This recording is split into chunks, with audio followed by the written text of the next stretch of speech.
Good evening. It's Thursday night?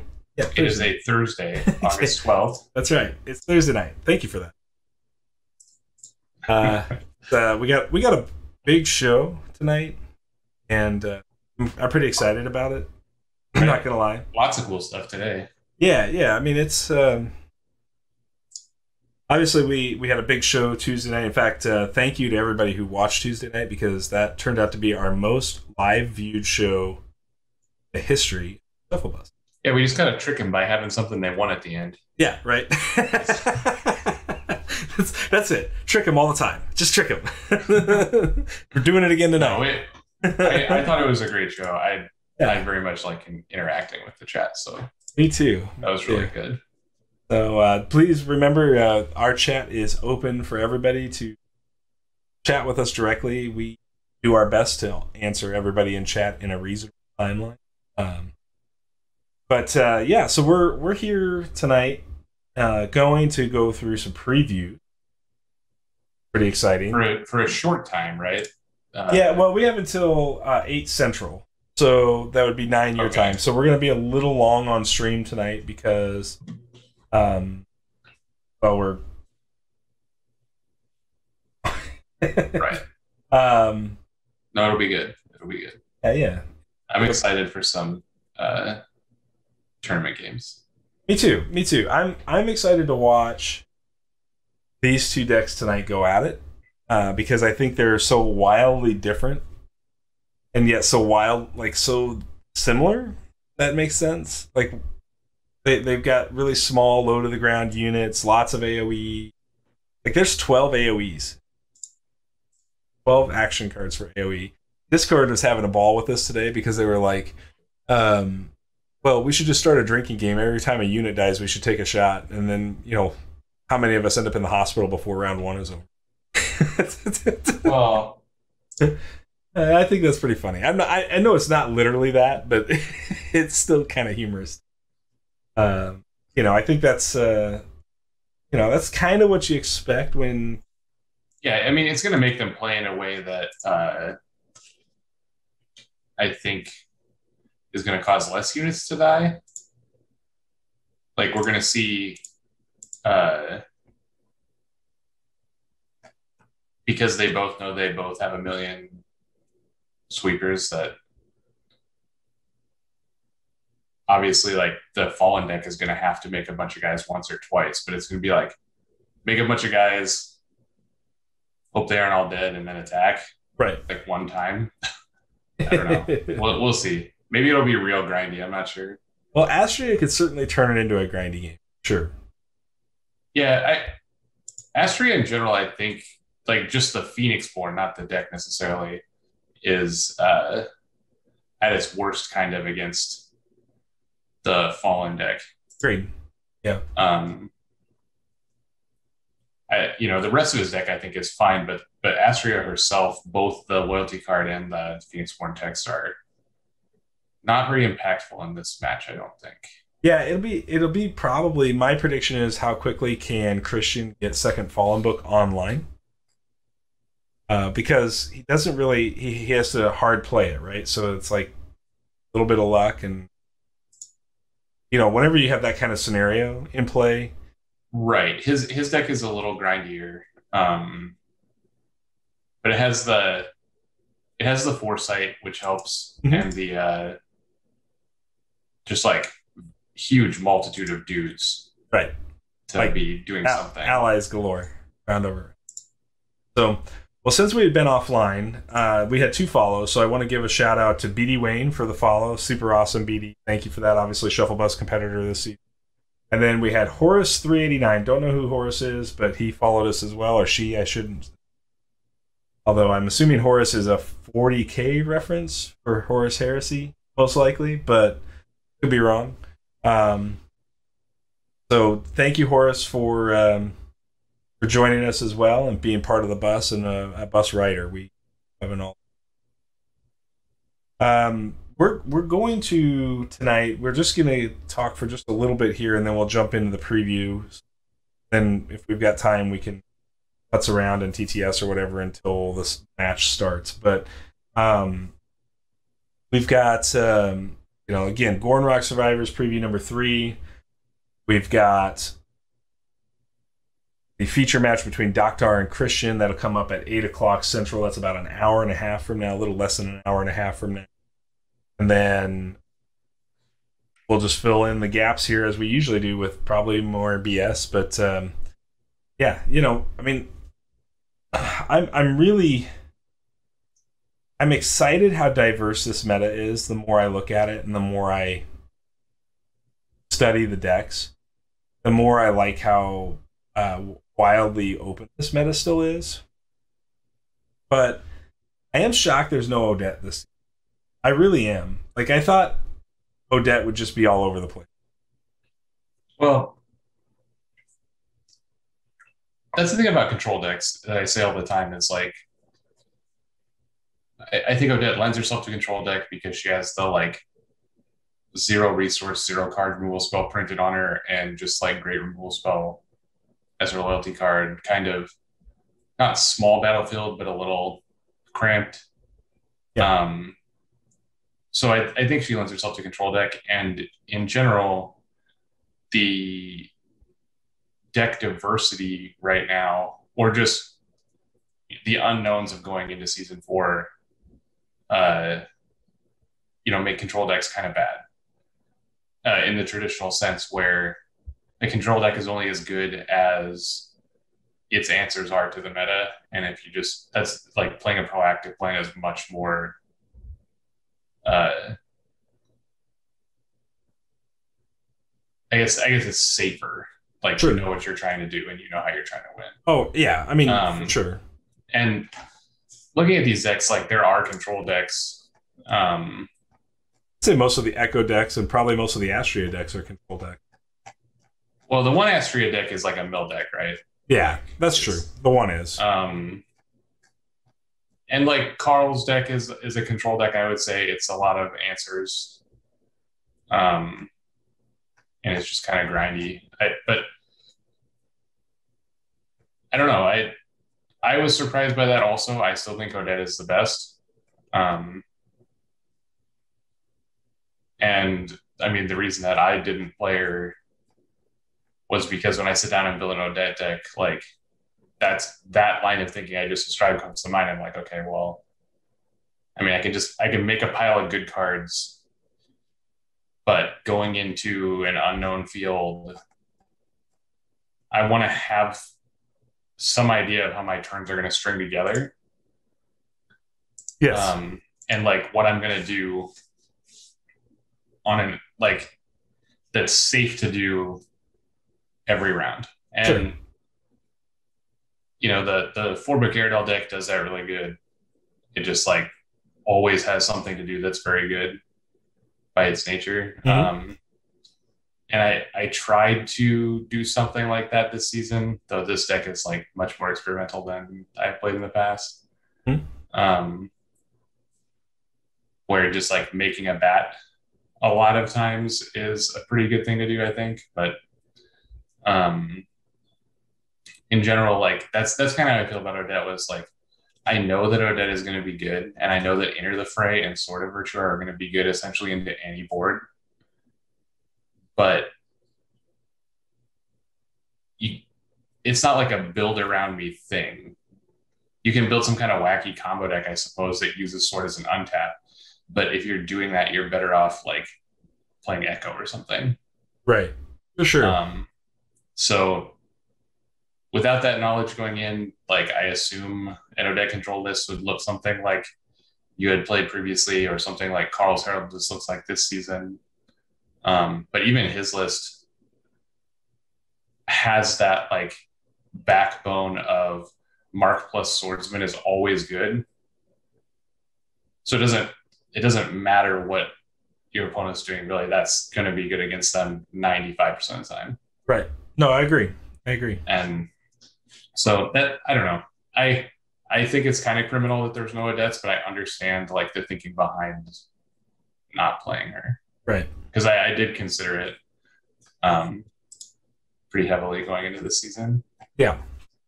Well, and I did too, right? Like I made this last minute pivot into this full deck just because I was having fun playing it, and I had already played a whole season of Odette. So, and actually, I played Odette twice now, once in 3. So I just felt like I wanted to try to get out of my comfort zone a little bit and play a Phoenix Born that I had less experience with in general. So, and Nick put together a pretty fun coal list to do. Happy to.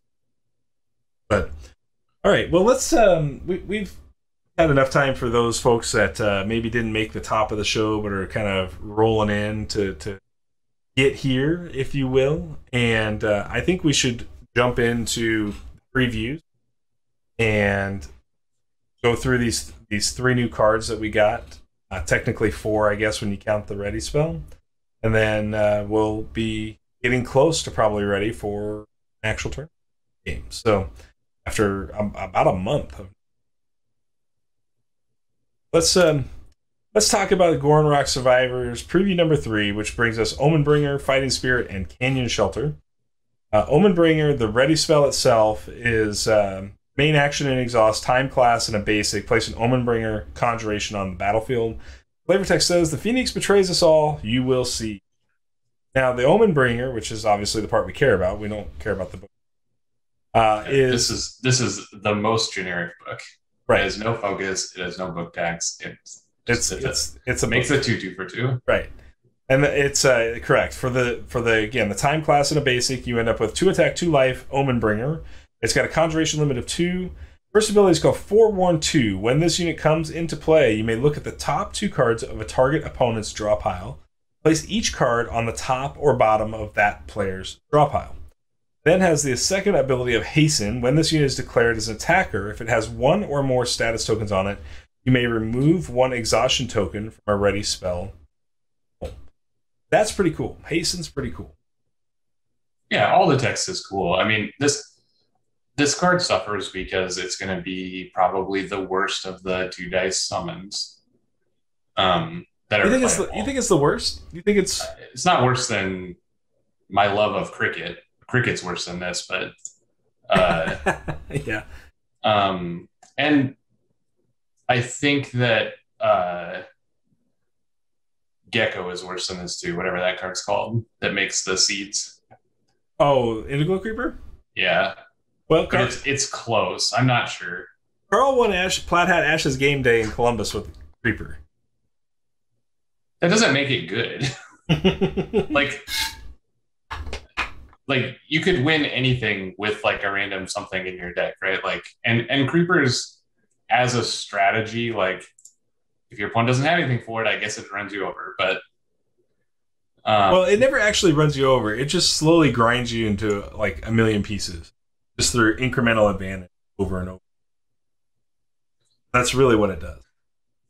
So what I would say is that it's definitely worse than Bear.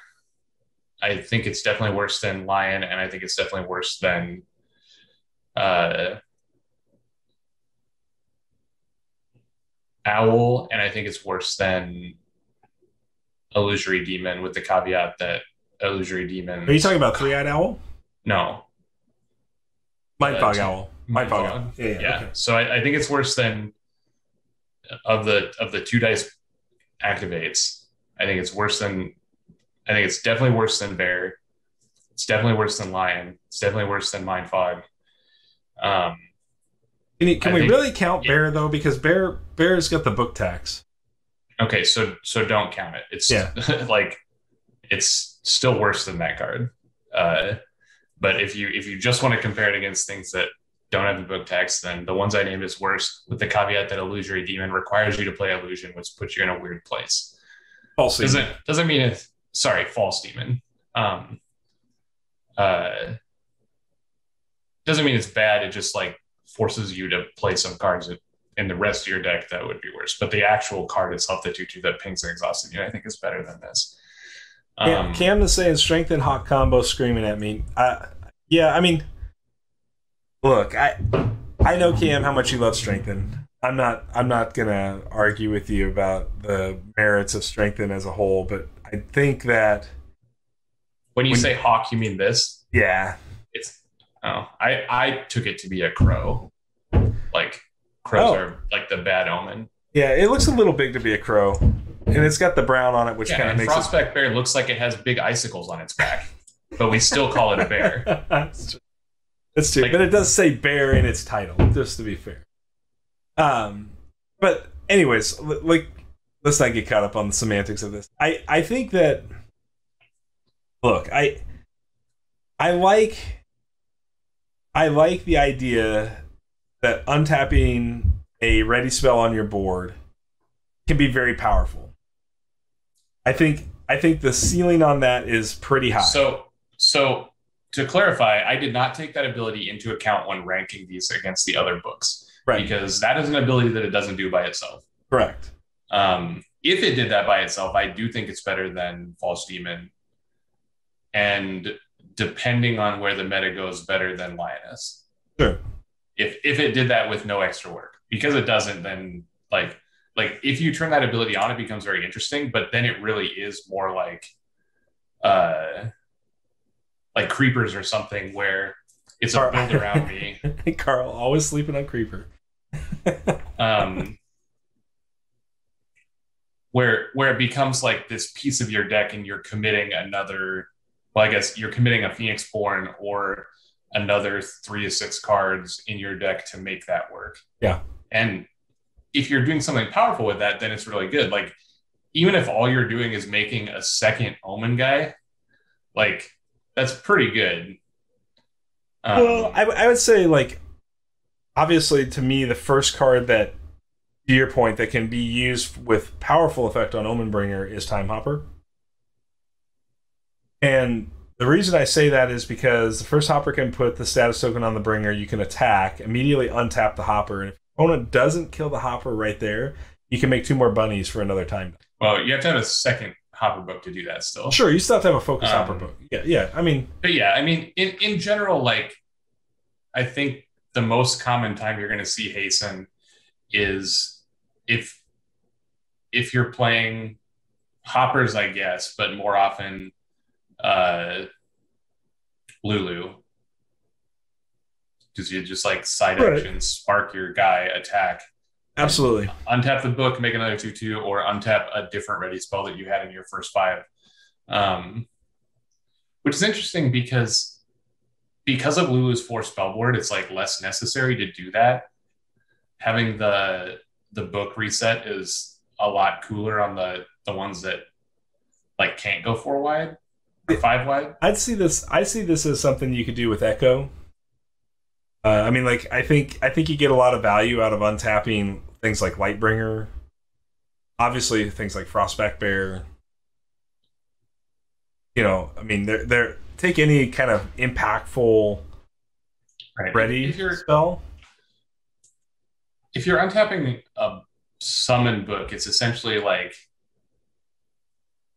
you put the work in to be like a closer to a 4 book or whatever, rather than a 3 in most cases, I would think. And like I said, even if all you do is like make a crow and then Lulu it and then attack the font, like make a crow next turn, Lulu it, attack, and untap your crow book, that's still pretty good. Like you're getting an additional 2/2 out of your turn. Sure. At the cost, like at base cost of like 2/2 for 2 dice, but you're not spending an additional card on it. And the 3/2 that you attack with Spark is very good into most things. So yeah, I think it's in general it's pretty good. I think when you think about it, essentially the hasten component of Omenbringer makes it a 3-die conjuration, because you're going to have to invest another die somewhere. Only if you choose it to be, because you can still play it in mode of 2/2 for 2 that like kind of messes with their draw or whatever. Right. Because that ability isn't nothing, but it's pretty close to nothing. Right. Yeah, I mean, I think that's just something that you'll have to decide when you're building decks around Omenbringer. Like, what is the plan?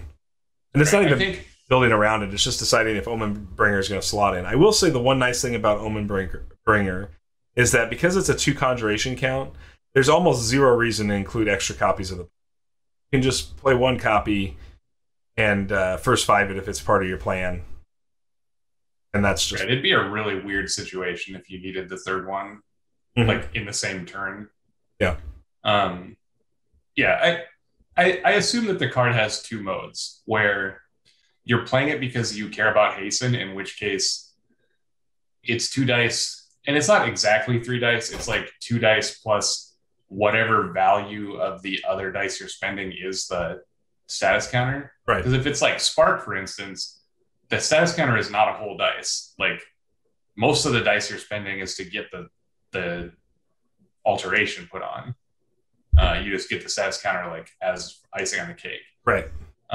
So in that case, it's like, 2 1/4 dice or whatever, 2.1 dice. But so it's either that mode where you're using it for hasten, so you're putting deck building work and like order of plays work actions into it to do that, or it's a 2/2 for 2 and you want a 2/2 for 2 in a deck that's like heavy time, right? Like you just want whatever not one life unit out of a summon book in time. And we haven't seen a 2 life time conjuration up to like that's not true. No. Ember Root. Thornrock previews the like lizard. But I think does the lizard actually cost time, or is it just natural? I don't remember. Oh, I thought it was a time. Maybe I'm wrong. I thought it was a natural summon. Maybe it's natural time. Maybe it's both. I'm looking right now. Gornrock Survivors preview 2. Lizard is nature. Yeah. So it's a nature. So you're right. Turtle has 3 life, but it's not an attacker. Right. So yeah, it's So it's what I would call a chunkier time conjuration. It's just like Time's version of the ones that we named, right? Right. Every color kind of has one, and Time got theirs. Yep. All right. I think the jury's out on this card for me. On Omen? Yeah. I'm not. I think the majority of times it's going to get played is just like you want a beefier summon, and you're playing Time. This is probably a pretty good card in Stefanos' Rymea list. I think that's wrong. Think so? Why? Because Rymea is already doing it, and the Rymea list doesn't want these kind of units. The only units in that Rymea list are things that mill you or Ancestral Army that makes 3 blockers. Like the Forewarn ability is like, very similar to the Rymea ability, but totally unnecessary when you have Rymea and Purge already running. Because this doesn't mill you, it puts them on the bottom. If this milled you, then I would maybe agree, but... Well, it opens up... So like when you use Rymea's ability and Purge, you're left with no body on the board. Whereas with this, I guess it's because it takes 2 turns. That's not true. So you're probably right. I'm trying to figure out, like, in my mind, I'm trying to figure out what deck wants Omenbringer. What deck really wants Omenbringer? Right. I think it's not what deck wants Omenbringer. I think it's what deck wants a Time 2/2. Ignore all text. Like, you only do the text because it's better than 0. But I don't think there's, at least right now, a deck that wants to actively forewarn you or forewarn you, whatever. Right. Like Carl's saying, I think this is a good comment. I think the better comparison with it is with Foresight and Christian's list. And I could see that. I don't necessarily agree with that either. In Christian's list specifically, I believe that it is similar to Foresight. And this is obviously like the kind of ability that they want in Time, because it's the second iteration of a Time card that I guess was Foresight just basic. I don't remember. But of these decks that has that kind of like stack your opponent's pile ability. But in Christian's deck, I think he's going to be foresighting himself to try to find the other Fallen book. Like he's using it to dig his own pile, not his opponent's. and this only hits your opponents. I think this card would be a lot sweeter if it hit yours if you wanted it to. Yeah, I think if you could target your own deck, then it builds in some filtering and becomes very, very powerful. Yeah, and I think this card is good. Like, I don't want to sound like a yeah, Carl. I looked at that also. Like, that was the first thing I looked at. It just says target opponent. So if it hits yours, that really changes things, because then if you have some kind of combo hasten deck going on, being able to like dig two in your own pile to like get the combo pieces is pretty cool. But it's more just like a maybe kind of stymie your opponent type thing. And I'm not sure that that's very effective in a game where you can drop to 5. Yeah. But it again, forewarn 2 is better than not doing it. Like, I tried to, before going to this, because I knew we talked about this, I tried to think of a situation where you would want to not do it, like some corner case where it'd actually be bad, and I couldn't. I think even if all you do is put them both back, having the information is better than not. I could see this. So I could see this this alongside creepers in Koji, by the way, because Koji could put the status token on the bringer at no cost, just a side action cost, and then you would be able to untap the creepers and get more creepers moved, so you could accelerate the creeper engine. I agree with that precisely, Carl.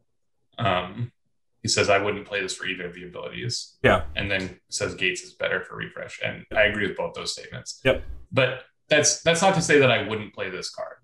Like, I just, like Carl said, you wouldn't play it for its text. Right. And I agree with you also that like Koji is a good thing because he gives you a free activation of the haste, and if that's something you want to do. Yeah. And Koji is kind of primed for that, both because he has the 3 spell board and a huge battlefield. So like, even if all you do is like, again, make a crow, next turn Koji the crow and attack and untap your crow book, you're always going to have space to make the additional crow or whatever thing you untap with it. Right.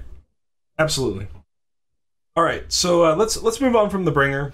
I would say right now we're kind of fair to middling on this card, but let's go down to the fighting spirit here. This card is so funny to me. Fighting spirit is a ready spell. He's definitely channeling his inner like Goku, kind of thing here. Dude, he's just. I told you before. He's just Nightwolf. I don't think you've actually said that. I don't think you've actually said that up to this point. I said Lulu was girl Nightwolf. Yeah, that's true. Because she has like the real American Indian get up. But yeah, this dude is like this is the straight up Falcon punch, complete with Falcon. Like, yeah. I want the alternate art of this card. I want is like a GIF from Smash Bros. Wait. All right, so I'm out of sorts now. Every time I activate this, I'm going to yell, "Show me your moves!" Oh boy, show me your moves! Show me your moves! Ready spell here. Side action, 1-time class. To play it, text on this card is very long, but it says after a unit control with 1 or more status tokens on it is destroyed, place 1 status token on this spell. And then it's got a side action and exhaust. Add X to the attack value of target unit you control for the remainder of the turn. Then move 1 status token from this spell onto that unit. This X equals the number of status tokens on this spell. So, to me, Canvas Saint Specialist deck strengthen mixed with Snake. I don't know if I agree with that, because the only unit that's going to charge Fighting Spirit is the Snake in those decks. Yeah, I don't think this card is good. I think this card is really fun. And if there's some combo deck that there turns out to be where you like, I don't know, smash for 10 or whatever, then like it becomes powerful, but it's just so much work. Did you remember like my James like aggro deck I was playing the other day? You remember that? It had like the standard bearers and the flash strikes. Like that's the kind of deck I think this wants to be in. Because I just don't know if it even does anything there. You're absolutely right about that. Like, your deck had a bunch of units with status counters that died. Uh, it's just so like I don't know. I'm with you, Carl. It's definitely not a Snake card. I don't think this card is meant to be with Snake. I think this card is clearly meant to be with Time Hopper, Goron Rock Brawler, which is why the Brawler is kind of on the card. But like, you don't really care about the Brawler getting bigger. Like, right? You want both halves of Brawler are not a combo with this because you don't want your 4 dice unit to die. Sure. To charge up the Fighting Spirit. And you don't really care about charging up your 4 dice unit with this Fighting Spirit because it's already giant. Right. The X value here is interesting because if it does have 2 or 3 counters on it, you activate it, it only loses 1 counter and it gives, +3 or plus. And you essentially, like, in the long run, which is kind of a terrible thing to say about a card like this that's obviously an aggro card, but over the course of the game, that counter is never going to go away. Right. Well, I guess that's not entirely true either because the after a unit control dies text is exhaustible. So if you use this, you pump up your guy in attack, it puts a counter on it. If that guy dies in the same turn, it's not going to charge up the Fighting Spirit. Correct. That's right. Which kind of sucks because, like, it feels like that top box should have been inexhaustible. Yeah. They moved it to the bottom and put it in this little yellow box or whatever. Yep. I also think it's weird. Like, I don't know. This is a really strange card. It is. Obviously, like, again, if you get the ability off for 3 or 4 or whatever, it's pretty good. The card that this reminds me the most of is Strengthen or Empower. Yeah. Both are pretty good comparisons here. And I think it's worse. I know it's worse than Strengthen. I guess it's... that could be a potential plan for sure. I mean, like... That's what I think, Killer, also. Like, I think it's like you could make a big unit and then like accelerate into a Fighting Spirit Hypnotize and go for the win. But like, man, is that a lot of work. That's a lot of work. Gilder Guile says, seems decent with Omenbringer, seems generally a go wide card as well. Yeah, I mean, it's okay with Gilder, I guess. I mean, like, it definitely is. Gilder's as good as anything. You need cheap guys that make counters. I'm sorry, I got his name mixed up. He said it seems decent with Omenbringer. Omenbringer is also fine, just because that's another guy you want a counter on. So yeah. Like, if you're building the deck for the hasten ability, like the only thing I'll say about it is that the Omenbringer itself doesn't have a counter on it to begin with, so it doesn't turn on Fighting Spirit. But so what you do is you Fighting Spirit the Omenbringer, it puts a counter on it, and then you attack, and you can untap the Fighting Spirit then, so when it dies in combat, it'll still get the counter back. Well, not because your Fighting Spirit will be exhaust, and then no, because the Omenbringer has haste in Jesse that has a status counter on it that it just got from Fighting Spirit. Oh, that's true. That's true. And then like it has a like you still have to get a source for that token on the Omenbringer from somewhere though, because Fighting Spirit's not from the Fighting Spirit. It gives one when you like. Yeah, but it has to have one on it. Yeah, I know. I don't think this card is good. I hope somebody builds a sweet deck with it. Like. Yeah. Cam says this is a Hoppers card. Yeah. It definitely feels like Omenbringer and Hoppers want to be together, and Fighting Spirit may just run alongside those. But whether that's good or not, I don't know. Killer Cactus says Masked Wolf plus Fighting Spirit plus Swing. I don't know. That sounds bad. Sure. The Masked Wolf, like, I think is a little too cute, but in general, this is a fine thing to do with Accelerate, I think. Yeah, I mean, that might be an Accelerate play that's decent. I mean, to like let the Masked Wolf go up top a little bit more, but I mean, if that's the Masked Wolf doesn't need to Accelerate because you can activate Masked Wolf and it gives you a side action. That's true. If you have it focused, you have to have it focused. Yeah. But yeah, that's true. In general, like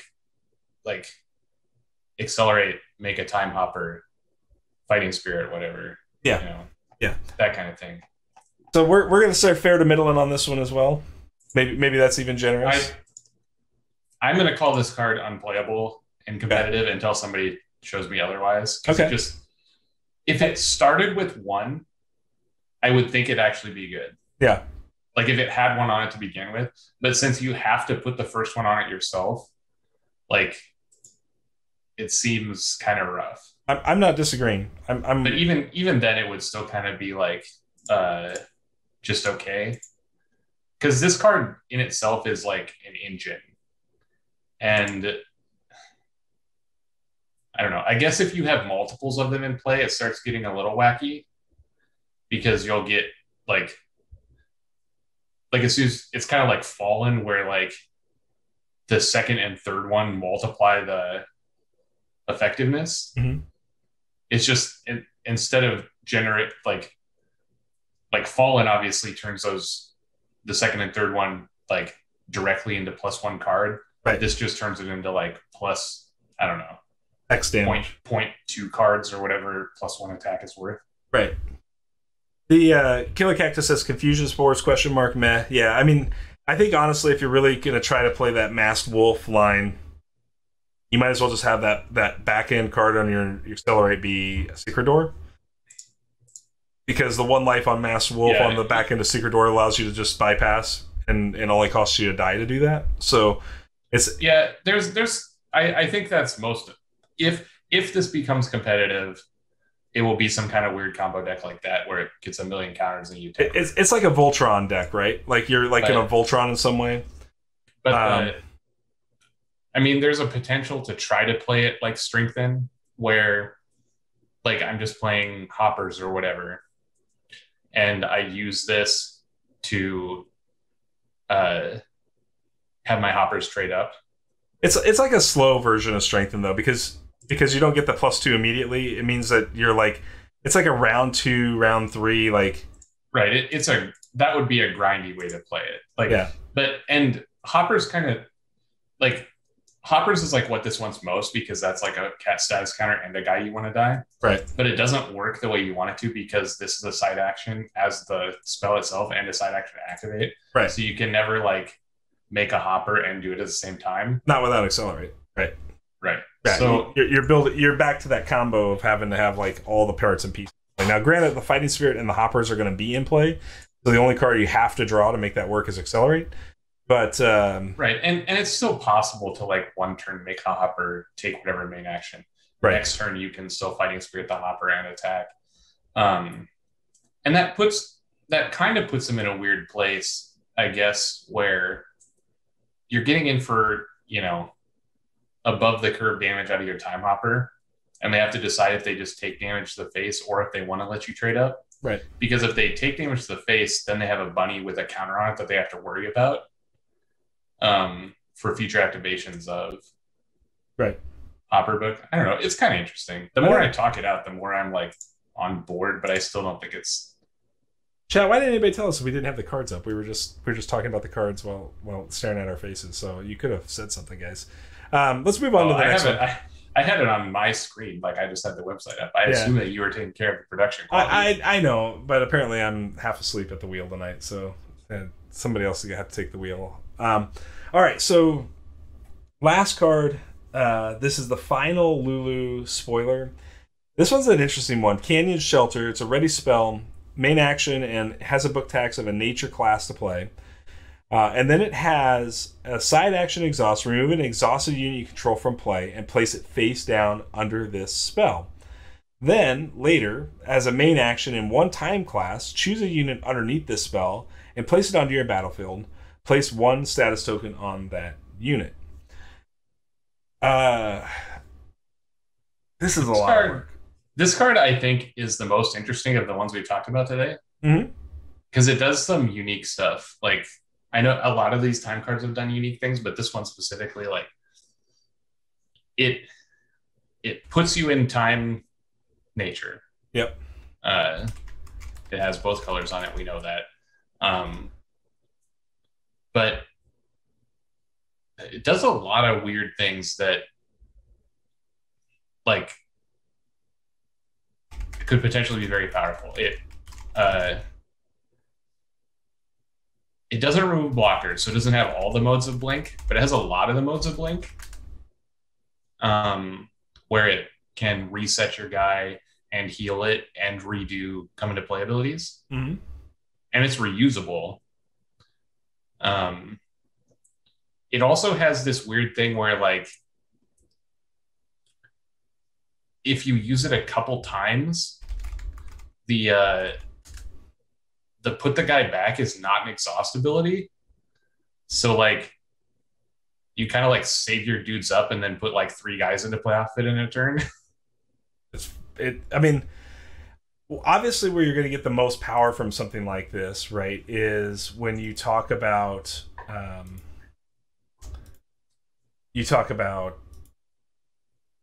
Knights, Gorn Rock Brawlers, Iron Rhinos, because you can attack with that unit and then as a side action immediately shove it underneath, and that means that your opponent can't remove it. Right, and it also puts a lot of pressure on your opponent to attack your exhausted units, where, like, a lot of times we see, like, once a unit's exhausted, it just sits there and you're like, okay, I'm going to attack this before the round ends because I want it off the board before we go to the next round. Right. But I don't have to do it right now. Like, it's just going to sit there. Right. Unless you're playing against Echo or something that you know has untaps. But with this in play, like, if I attack with Bear and you want to attack that Bear, like, you kind of have to do it that turn. It's also a nice tech. It's a nice tech for double exhaustion that can happen off things like Sonics, Chaos Gravities. Right.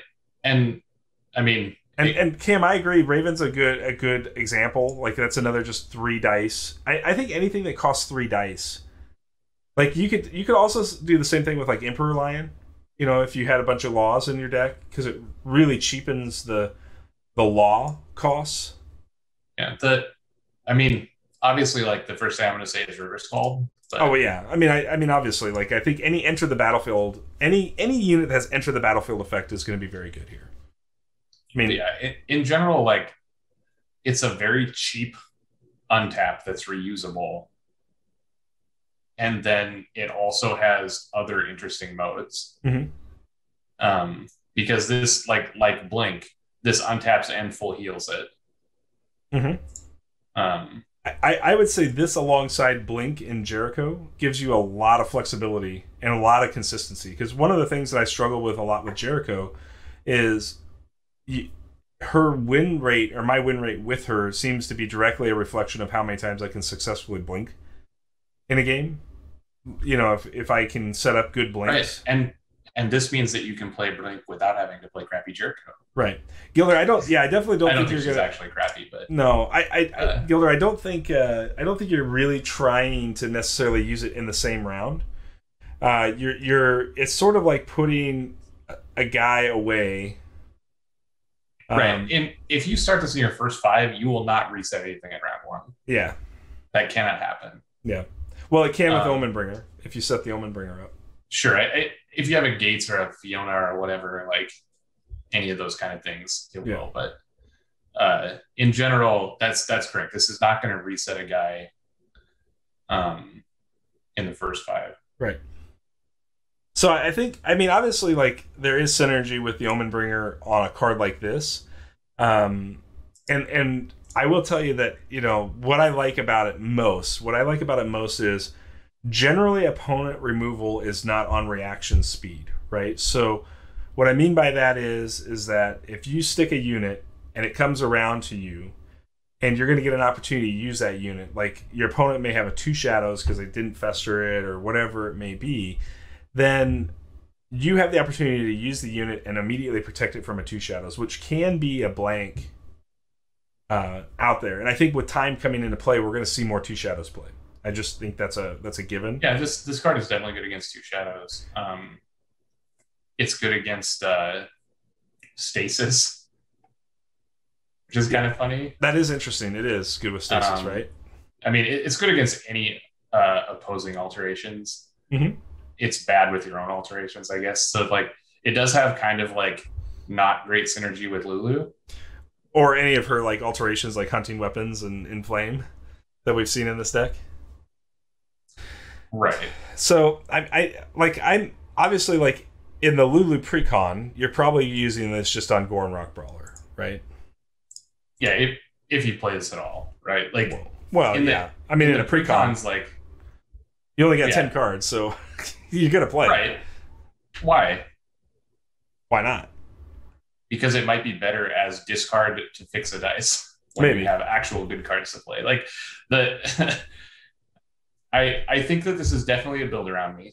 Mm-hmm. Not like the whole deck, but like you have to have some real things to do with it in order for it to be good. Mm-hmm. But it's a very unique effect, and I think it's potentially quite powerful. So a couple of things to note from a rules perspective that are good to know, because Nick did chime in about this in the Discord over the last couple of days in case you missed that. Number one, each copy of Canyon Shelter is allowed to have a unit underneath it. So each copy has its own underneath. So if you have multiple copies of Canyon Shelter, you can have as many units under it as copies of Canyon Shelter. It can only hold one at a time? One at a time. Why? That's what the ruling is. Is that written in the rule book? Because it's not written on this card. That's what I'm sure it'll end up in an FAQ, because that's what Nick said. Okay, that's very different than I thought this was. Let me look it up here. So the question came from Lark: is each individual copy of Canyon Shelter only able to access the units stored under that specific copy? If I had 2 copies of Canyon Shelter in play, for instance, they would each accumulate their own stack of face-down units who could only draw from their own stack, correct? He said they each have a separate underneath section. So yeah, that doesn't say only one. That just says that if the abilities are unique to themselves. So if I use one Canyon Shelter to remove one unit, I use a different Canyon Shelter to remove a different unit, they can only put back the one that they removed. Right. So it's important. Which that makes sense. It's important then that you have to, if you were in a competitive game with somebody, I think it's important to make sure that you're monitoring which units are being put under which Canyon Shelters. Man, I bet they're excited for this card, Nash Techie. Yeah, I don't know. I haven't talked to Dijon about it yet. Poor guy. Yeah, for sure. Yeah, because what I wanted to do with it is like put a couple Scalds under it and then have one big turn later where I just like make 2 or 3 Scalds out of my time dice. Scald. 3 dice for 6 value worth of Scalds. Yeah, I mean, I think this is good. I think this is a good card. I think it will find places in certain decks, and I'm not sure I know which ones will get it for sure, but I would venture to guess that it's going to be decks that have smaller battlefields, where maybe the opponent's not necessarily playing to the board, and so it allows you to suck up an already used unit to play another unit into the slot, right? And then, if one of those units dies, you've got a cheap unit in reserve in the shelter, ready to go. I'm not entirely sure that this is actual like competitive playable. That will be yet to be seen. Like you said, it has a lot to do with like what your opponent's doing, because the best case scenario for you is you like attack with a knight, they counter for 2 or 3 damage or whatever, and then you remove it. So that at next round you get a 1 dice knight plus whatever else you're doing. Or like you attack with your thing, they guard, and then you do it because you suspect 2 shadows or something like to that effect. Right. Or Fester, that kind of thing. But in general, this is, again, this card kind of feels like the last one we talked about, where you put a lot of work into this. It doesn't do anything by itself. And it has a big potential to be kind of like your deck's whole engine. Right. But that means you have to have a lot of cards in your deck that are good with it. And you have to be able to engineer a lot of situations that are good with it. And I don't know if that's worth the time. It's a very very good question. I don't know either. At the end of the day, I don't know. There are situations in my mind where it could be very good, and there are situations in my mind where it's just worse than you know, immediate value, Seeds of like Adrenaline Rush, or It doesn't do that unless you untap it. well, right, but I mean, it's kind of buying you an untap effect, right? Like in a roundabout way, it's buying you an untap effect. So I do have a TTS table up. We can go ahead and just smash a game while we're waiting for 8 o'clock. I, And we can talk I don't have about anything some- like new-ish. That's fine. Let me get a deck. So while we're at it, since this is this is all Lulu, right? Like we're in Lulu land here, so I have a copy of Goran Rock Brawler at work here, everybody. Liu Kang. He does look more like Liu Kang than Nightwolf. Yeah. But I was like trying to figure out which character Nightwolf was, and I'm like, no. Goran Rock Brawler looks like this. But guy. did you find Nightwolf? It looks like Lulu. Yeah. I was searching for Nightwolf. So like if you search Nightwolf, like this is the Mortal Kombat 11 Nightwolf right here, right? Yeah, and that's kind of Lulu like for sure. He was a DLC character, and he was awesome when they added him because he's way different than he was in the old ones. Right.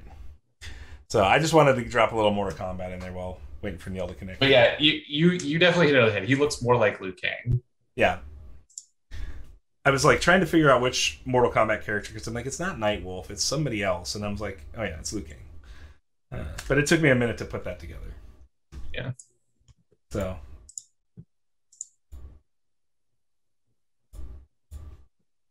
All right. I don't think I have any new decks.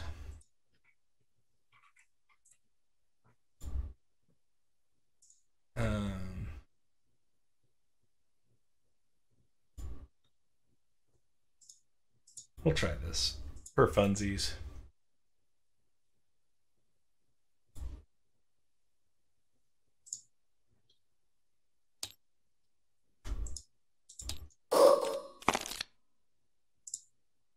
Well, that's not right.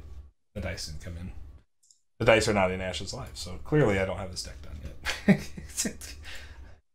yet. Never mind, chat. Can't do that. What was I doing with this? There we go.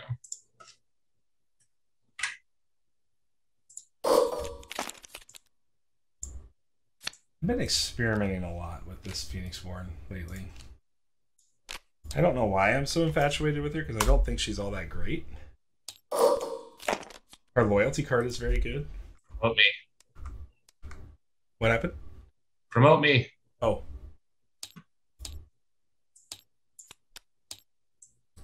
There's more 4-book Aerodel. I'm going to play Lulu, though.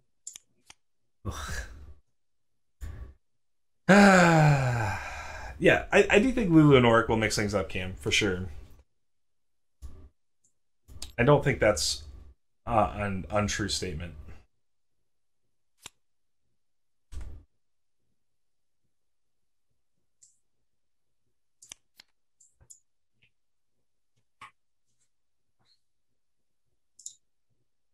What's this deck trying to do?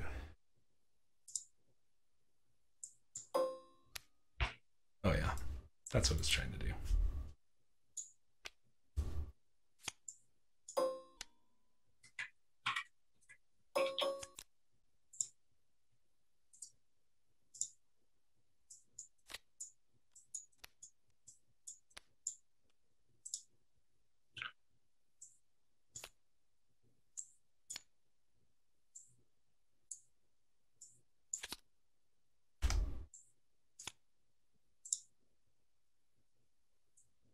You're playing Jericho.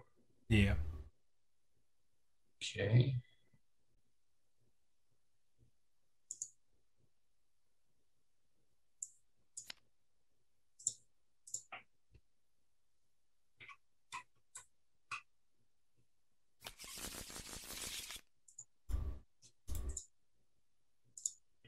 All right. I unfortunately thought I put a Call Upon the Realms into this deck for the first 5, but I clearly did not. Call Upon the Realms in your first 5? Yeah. That's weird. Why? Because the plan I have, the like proactive plan I have, takes all 10 dice with 4 cards. You don't just have a random ready spell that's free? Nope. Yeah, that's a negative. Seems like you probably should. I agree. Let me make a quick change here, because this is probably going to be bad otherwise. Call Upon the Realms is not a good first 5 card.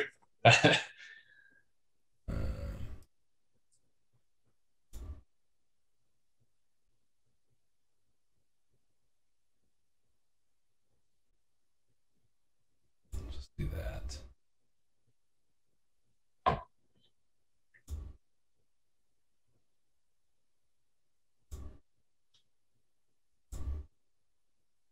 Okay.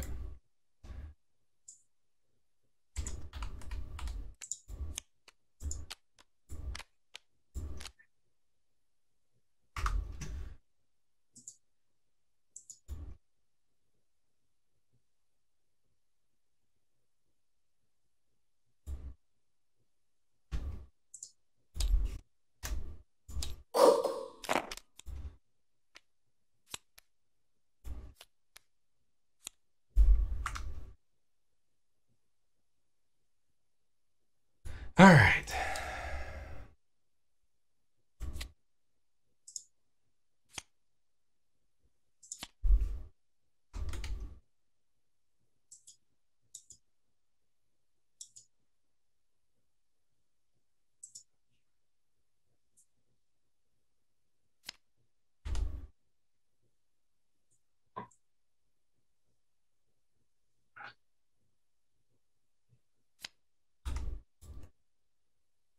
Let me make sure I'm not losing my mind on dice here.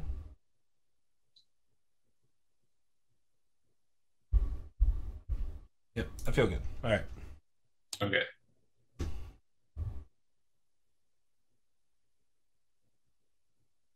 All right. Here we go. 5. You have more than me. I'll go first. Okay.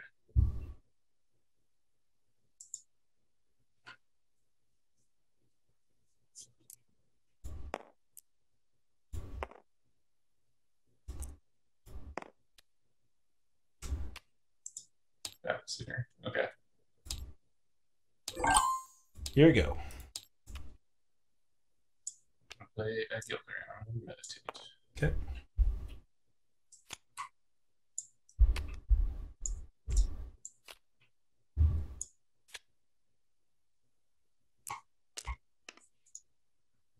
Go ahead.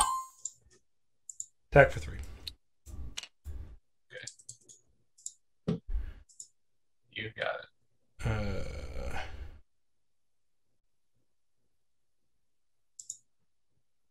Side Yeah, action. Cam, you got him pretty good. 1, 2. Sigil. And Ghostly Mount.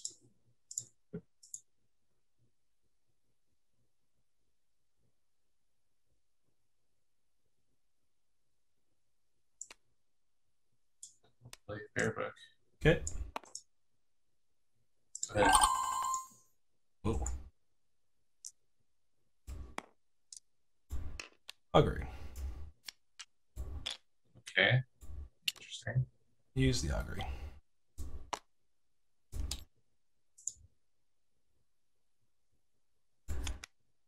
Get a Battleseer. Okay. Sigil.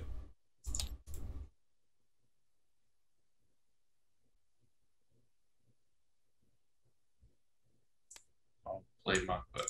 Okay.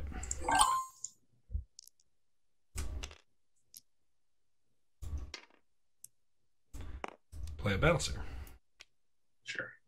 Sigil. Make it better for my Monk. Okay.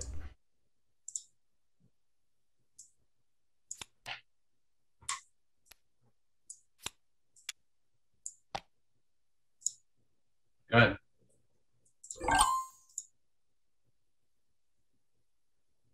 Meditate 1. Raptor Herder.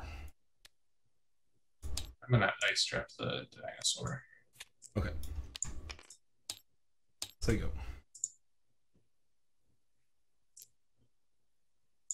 Make a Gildering kill the other beasts. Okay.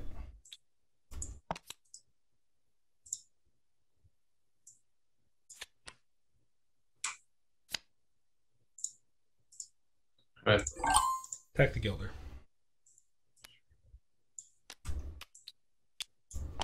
There you go.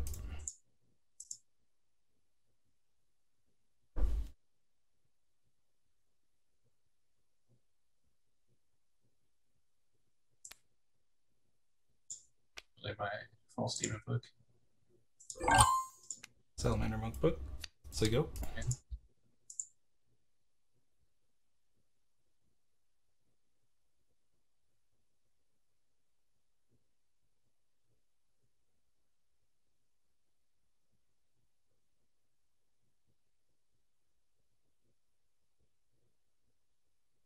I'll make a bear.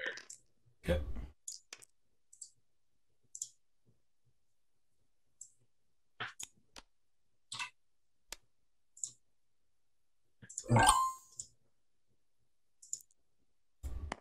Link the Seer. Yep. Pass main.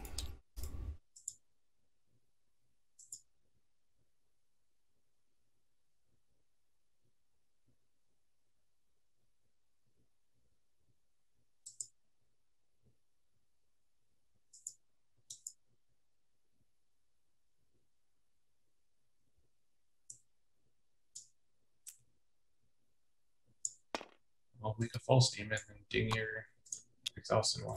Mm-hmm.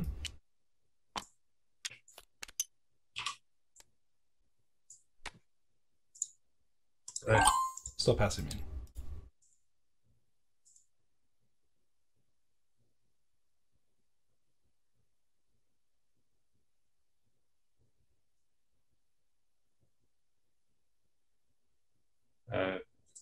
Attack battles here. The Okay. exhausted one.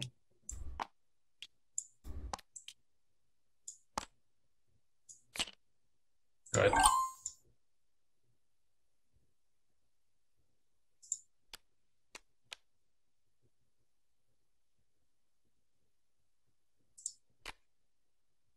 I'll block with this. There you go. Attack battles here. Take the 2. Sorry, I'm gonna make the spark first. So take 3 instead. Okay. Where's my spark?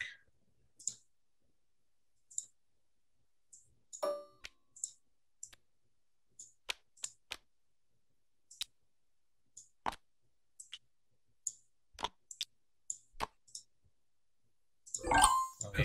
Pass main. Spark your guy. Yep. Go ahead. Still passing main. And I'll pass.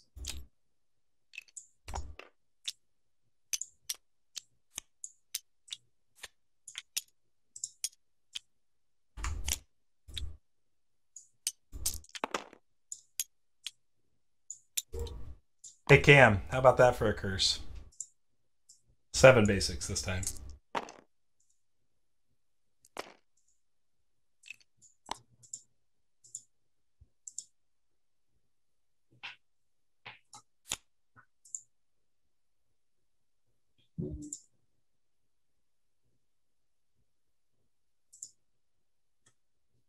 I'm gonna make a Gilder and ping your battle seer.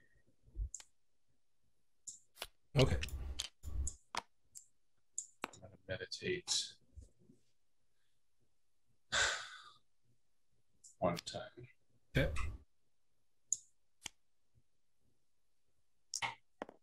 But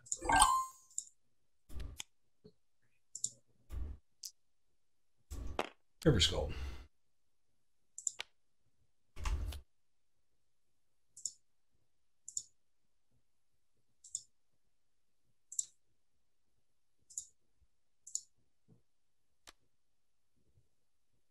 One damage to Frostbite Bear.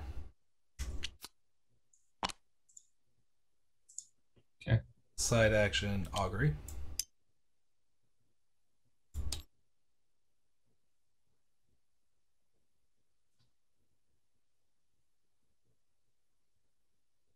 Not a tournament game.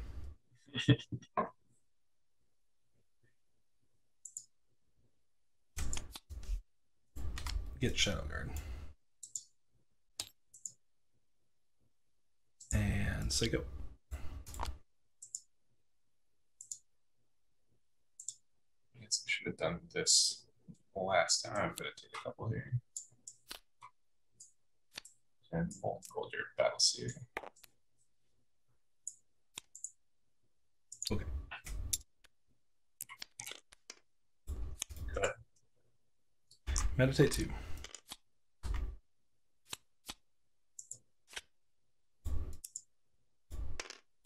River Skull.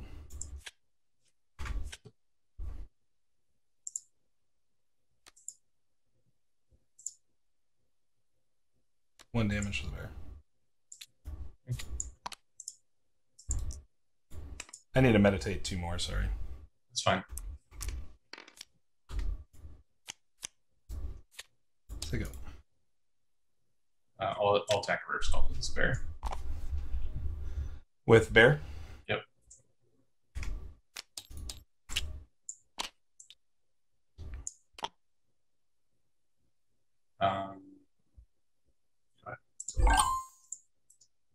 Actually, I'm not going to do that. Hold on.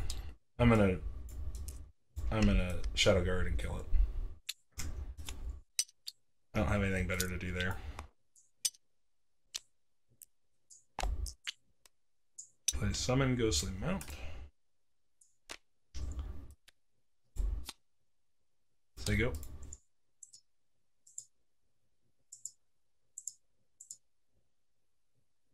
Yeah, so your guy is not guarded. Right. And we'll make a Prospect Bear. Okay.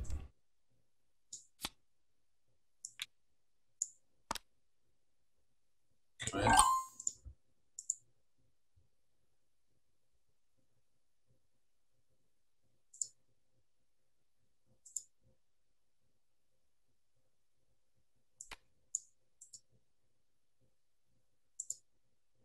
Yeah, I can't beat a real competitive list with this. So it's just a trial idea on double Battle Seer. So like getting triple Battle Seer round 1, which worked pretty well, but none of the rest of the deck is built to compete with an actual. Yeah, I mean, you're definitely not going to win this game. There are decks that like double Night plus untap are good against. Like we've seen that in Echoes and stuff. But in general, I think you kind of need the Chaos Gravity to be doing that. Well, you can't do it with Chaos Gravity because it costs too much, right? Like, if you Augury for your second night, right? Like, I mean, you would not Augury. I think the Augury is too much because you can just play like 2 nights to the whether it's Battles here or something else. You can't in these colors. Like, you have to change colors. So, like, what I'm getting at is like, yes, you're right. If you're playing Echo and Chaos Gravity, then you can switch over to Divine. For sure. I mean, I'm just trying to do something that's not... I mean, everybody's played Echo. I understand how Echo works. I mean, if I just wanted to smash Echo, I just build an Echo list. I was just seeing if, like... Right. Set up Augury for round 2 River Skulls, but then I just drew 2 River Skulls into 8 basics, so, like... It is what it is. Like, yeah, you probably should have discarded one of them to the first, like one of them to the first one to kill the bear instead of just wanting it twice. Well,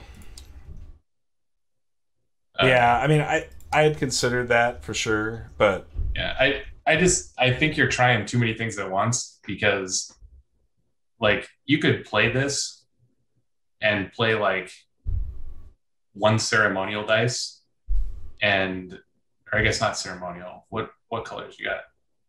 It has to be Divine. It's the only thing that gives you access to Celestial Knight. Right, because there's not or Sonic Swordsman. Oh, right. So you could go instead of Augury, you could go Battleseal, Swordsman, Blink, and that's 7, and you have 3 dice remaining for your other 2 cards.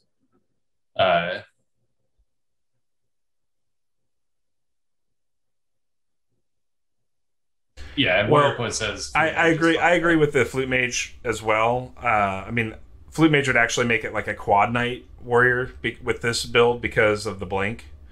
Right. So And that's probably too much. Like uh the blink, we don't want another untap because the blink is the untap. But the reason I think Battle Seer is not kind of where you want to be is because the best thing that Battle Seer does is that it doesn't take damage in combat. But if you're using blink anyway, it's gonna full heal whether it has first strike or not. So you could play swordsman or hammer knight or whatever and essentially do the same thing, and you'd have better well, colors. the difference like though, the difference is that it reduces the risk of just getting festered after being aggressive. Um, like right, but most of the time, what you're going to want to do is attack and then immediately blink it, right? no, not necessarily, because if they're going to fester it, I'd rather them like I'd rather see a nature ping fester or slash fester into a no damage on night and remove that way versus me spending a blink and then watch them nature ping fester me. Right? Like I just spent an extra dice in a card to do for no value. But if they nature ping fester you in either case, your Battle Seer is still dead, right? Right, like, but my second night isn't, is my point. I still have a second night to untap then. It's like I guess fester is slightly better. Like slightly a reason because you do have to make them ping it or whatever it's Battle Seer. Right. But if you're just talking about like the removal spell killing your first night, it doesn't matter what the first night is. It's still going to get removed, and then your second night can be Battle Seer if you want it to be that you're going to blink. Like, well, so the other side of this was the other component that I could have started with, but I have to give up. Like to your point, I'd have to go double knight. Is I can go Dark Presence into giving the Battle Seer Terrified for just 3 damage to face, and then I can try to get 9 damage in essentially round 1. I can get probably 3 to 6. Pretty easily in round 1 and still have some control over the battlefield. So I don't know.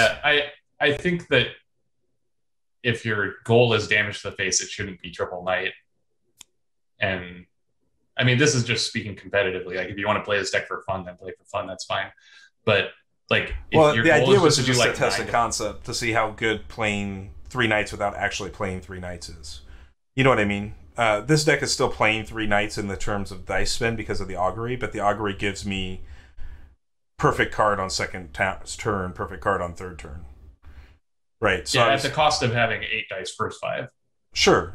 But it's not a legit like real 8 dice because I'm still. What is if you're planning on playing the Battle Seer? You're just making a 5 dice Battle Seer. I'm making 2 Battle Seers for 6, augury for 8.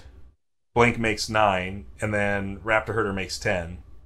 Right. I'm just saying in the first 5, yeah, all the augury is doing is increasing the cost of your second night by 2. It does have some amount of value later. Yeah. But you're playing 1 night for 3 and 1 night for 5 in the first 5. No, I understand how the economy of the card works. I'm saying that like the thought process was, is this good enough? Over just drawing. In this game, it proved to be not because I drew all of my River Scalds in top of 2, basically between meditation and regular draw. So my point being is that like the reason I played a mount in this set of colors was so that I could mount Scalds for recursion on Scalds. I know that's an expensive mount, but I don't really care what the mount's doing in this deck so much as just giving me Scalds back to hand. Yeah, I think you're just trying too much. Like this and this and this and your first 5 are all experimental. Well, no, this is not first 5. There's 3 copies, so I can get 1 copy down without first 5 in it. Right. I'm saying your first 5 as 1 item. Yeah. Is experimental. This is experimental. Nobody plays this card. This is experimental. Nobody plays this card. Well, that's not true. This is experimental. This is index.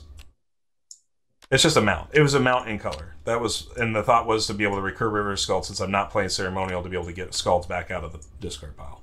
Right. So I was looking at ways to set up. Like this looks like a pile, with the exception of River Scald and I guess Battle Seer. This looks like a pile of cards that are like the 25th to 30th card you put in a deck. Well, I don't agree with that at all because it's also fade. I mean, the deck is fadeaways and 2 shadows. This card's fine, yeah. Like those are good cards. Shadow Guard. Shadow Guard is okay. and Blink is obviously very powerful. I'm just saying you're like trying a lot of these cards that aren't in a lot of decks and are really kind of wonky. And I just don't agree completely because the deck is mostly made up of regular cards. I did play a one of Steady Gaze in this list. well, even if the pile is all regular cards, the cards you played in that game, with the exception of River's Fall, were not regular cards like that you see in.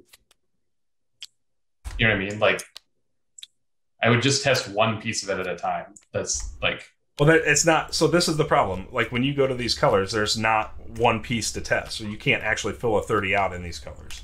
Does that make sense? Like there's going to be cards that you're going to have to try that are outside of the realm. And do you think in general, like that's where you want to start? Well, I'm saying that because I just wanted to try this idea. You know, at the bottom line is if you're going to try an idea with double Battle Seer, which is going to require me to go deep into illusion, then you're going to be playing cards that are not commonly seen, right? Like you're going to have to. And so I mean, it's like, okay. Right. So what part of this do you want to change? Well, that's what I'm getting at. Is like bottom line is when you start to really talk about, okay, well, so say you cut these cards out. You just say you're not even going to play those, and you're going to take the Augury away, and there's no way to get Second Night set up unless you're going to prepare for it in Swifty, which is essentially the same cost. Right. What I was saying is it doesn't have to be double Battle Seer. Sure. Like this is the same essentially as every other 3/4, and but when cheapens you down by 2. It puts you in better colors. But it doesn't though, because if you're still playing Battle Seer, you're still going to need illusion dice. You're still going to need sympathy dice, and you're still going to need time dice for this deck in general. I mean, this deck doesn't need any time dice, right? Unless you're actually going to activate Jericho. Well, I have Swift Messenger. I have a single Swift Messenger, and I can use Jericho as a tech, I guess. I mean, I'm not sure I would, but right. So that being the case, like if you cut this, you don't have to play time. If you cut a bunch of these illusion cards, you can play like Nature Sympathy and splash an illusion or two to play your Battle Seer, and all of a sudden you can like fill out the remainder of the deck with cards we know are good. Like what? And still try your Double Knight. Like if you go Nature Sympathy, just says Nature Sympathy, Divine, and I guess one illusion. I mean, essentially, like you're not really gaining anything there. What are you gaining? The ability to do your little package you wanted to do. Have 2 nights. Well, yeah, but I mean, but I'm saying the other cards. So like you're gonna go, okay, let's cut that card. Let's cut that card. Probably keep Salamander Monk because we know you can play Salamander if you want. Cut Adrenaline Rush. Since they're going down to an illusion, you're going to pull all these cards out. You can still play this if you're playing time, but if we're not playing time, then you can't. Well, that's yeah, but I mean, I still have a single illusion die in the deck, here? Right? Oh. So you're going to pull this whole package out, and you're going to have to find 1, 2, 3, 4, 5, 6, 7, 8, 9, 10, 11, 12 splashable cards. You're going to have to go, okay. No, you're going to be on like 4 nature, 4 sympathy, right? Like. Sure. So but you're gonna have to be on more than if you're really I mean abundance. I just don't think abundance helps you. I think abundance just gives your opponent just as much gas as you get out of it. It does when your cards are expensive. If your cards are cheap, then it's not. I think it's fine. Yeah, I mean I understand the right. Like you can play a Frostback Bear Book, or you can play. I'm just like here's another thing that I've been on a kick about lately is there decks outside of nature? Like honestly, like is there really good decks outside of nature? Well, again, you're asking another question that's off meta, and you're trying to put in this pile of all off meta questions. Well, no. So like if you want to build a good deck that's not nature, I think there is one. Is it this? I don't think so. Like we know that there were nature dice in all the top 4 decks last time. Is that right? Yeah. Oh yeah. No. Did Matt make top 4? Don't know. Because his Saria deck didn't have nature, I don't think.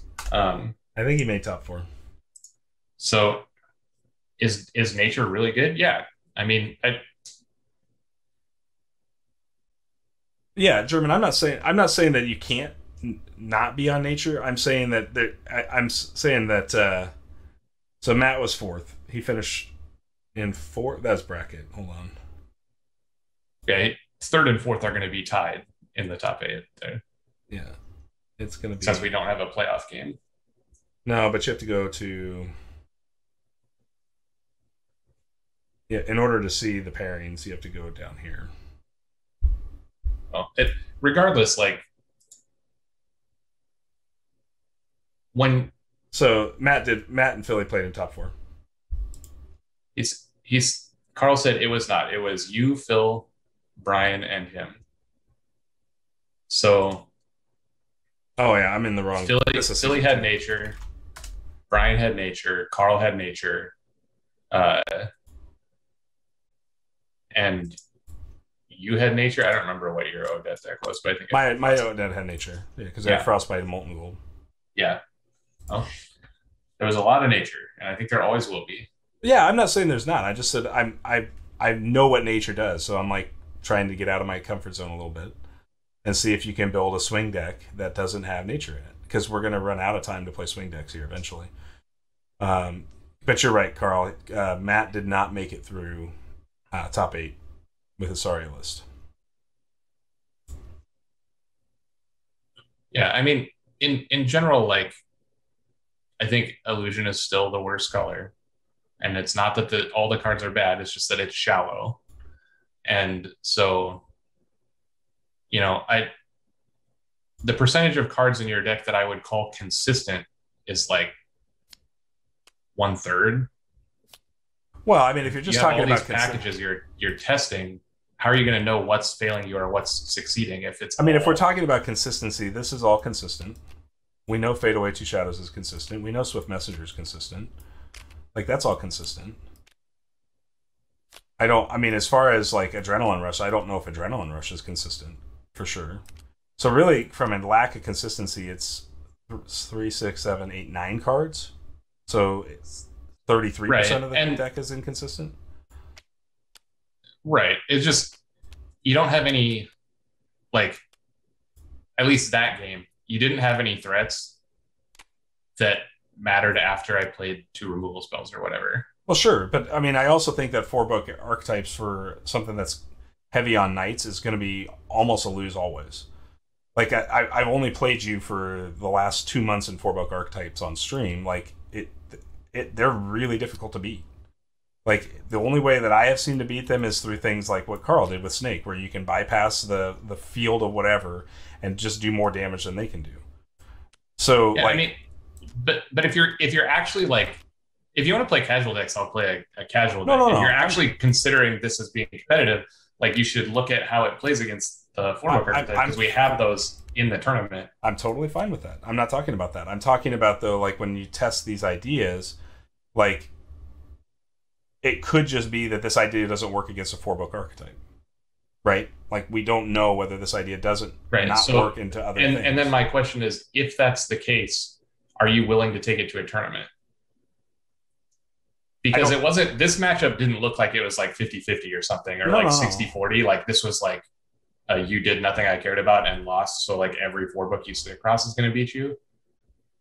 And is that okay for you going into a tournament? Well, look, I mean, bottom line is, dude, I think that there are a lot of decks that lose to 4-book archetypes. 4-book archetypes have not been predominantly that well represented in our tournaments yet, right? They've been a handful, 2 or 3. There's only 2 or 3 in this season. So I don't think you can sit back and say, like, would you not play a Knight deck into 4-book archetype, because there's just not enough 4-book archetypes to say no. I wasn't saying it was right or wrong to do so. I was asking you if you would be comfortable to do that. Because I took an Odette list into a season where I thought she would lose to Burn. I mean, I thought that from the get-go with that Odette list, that she would not be able to outrace Burn, even on the Burn pivot. And I'm not disagreeing, Inquisitor. Like, I can choose some different colors for sure. I just thought it was interesting to still have the option with Jericho Prepare by being in time. Like, I just had the option to be able to dig for an answer if there was an answer in the deck still at round 2 or 3. That was the thought process behind the Jericho Prepare. I'm not planning to use Jericho Prepare like as a general whole, but I mean, if you're going to be in Jericho, you might as well consider at some point you might use her ability. And so then I thought, okay, well, what are good time cards that could go in this deck? Well, Swift Messenger, for sure. This deck doesn't really want Turtle Guard. I didn't want to mess with the speed of Turtle Guard, although maybe Turtle Guard is good in it. So I thought Swift Messenger as a splash card, Two Shadows as a splash card, and then that just gave... I said if I knew I was going to play those cards, but it could go down 1 dice. I mean, 2 or 1 dice doesn't really matter to me here. This deck definitely doesn't need 2 turtles. Well, I think I had... Well, no, I think I had it in a position where I was playing more Two Shadows at one point, and I cut the Two Shadows down because I had the 3 crescendos. Yeah, in this deck, if you're considering 2 shadows, you definitely should cut a time dice for another illusion dice then. Because you don't need the time dice in this deck to cast 2 shadows. You have a million illusion dice. So it was kind of... But to the point that's being made is that in this color set, the only knight you have access to is Battleseer. So then the question became, okay, well, with only Battleseer accessible... how would I get a second Battleseer? And that was either prepare through Swifty, which is fine. I could prepare through Swifty. That's 2 dice to do that.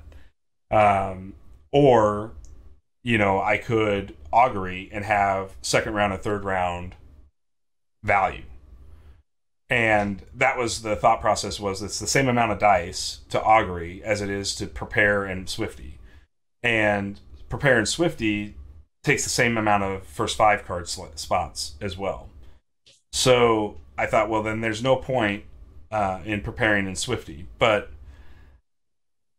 bottom line is that I agree that Augury is better than Prepare plus.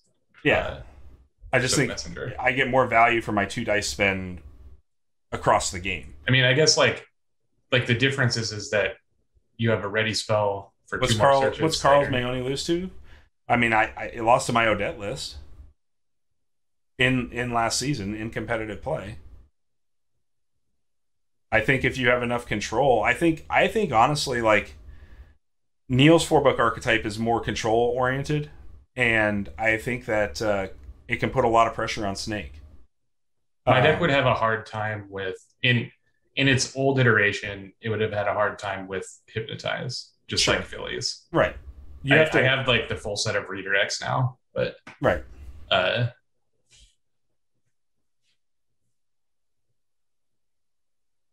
Yeah, I mean,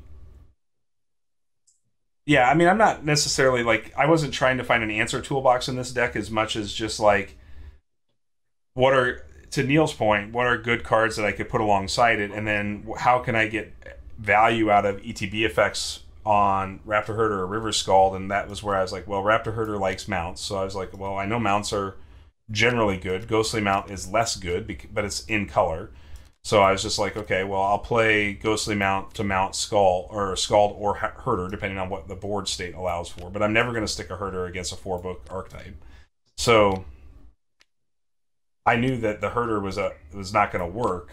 I think Blink is fine. I think Blink is fine as a whole. I mean, as a basic, it's... Yeah, German, I'm kind of with you. I think that Blink by itself is a very powerful card, but it's a card that takes a lot of work to get the value out of it that you want, because you're playing a blank Phoenixborn essentially with good numbers. I think Jericho's stats are just fine, but in order to get the actual value out of Blink, you really need to blink a Scald, or you really need to like attack with a Hammer Knight, make it take 3 damage and trade for a bear or something, and then blink it immediately to heal it all the way.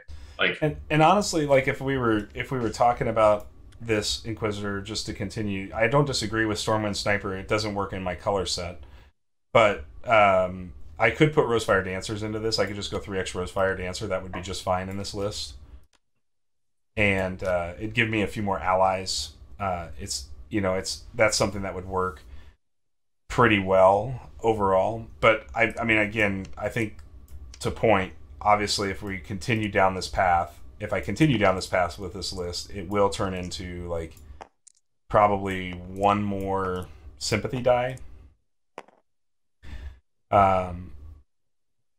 Just in general, I was started on sympathy dice here because if I use all 4 dice for a double Scald, for example, I can't play anything else Sympathy, and there's a lot of Sympathy cards in this list. So it's probably, if I cut the other illusion cards we're talking about, minus maybe Rosefire Dancer, it may actually end up being 2 more Sympathy dice, so you end up at a 6 Sympathy level. And then there's probably room to put Sympathy Pains in.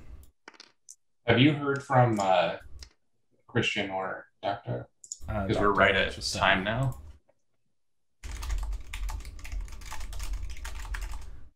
Yeah, I just asked if they were setting up the game. So, so they're getting ready to set up here. So, but yeah, I mean, this is just it was just a thought process on like how like if you're just going for like as much night stuff as possible. Right. And that I think you have 2 parts that are fighting. The as much night as possible round 1 start, and playing the worst colors for nights. So like test those 2 things separately. Like play a deck that has, you know, at least 2 different nights in it, so you can first 5 them in good colors for the nights, and play that as a package. Oh. And then if you want to build a deck to explore non-nature decks, like do that. But because you picked Sympathy Time Illusion, that, like you said, only has 1 real night, and she's just okay, like trying to make this night package start, you're hamstringing yourself. Like you're like, okay, I'm going to play all these nights, but I can't play any of them. I can only play this one. Well, again, the reason for the Battle Seer was specifically to pressure off of the natural ping fester. Force my opponent to spend 2 dice to kill my knight instead. Because I don't want to spend the 4th dice and a card. Gosh, what is going on with... Are we playing on TTS or are we playing... Yeah. Okay.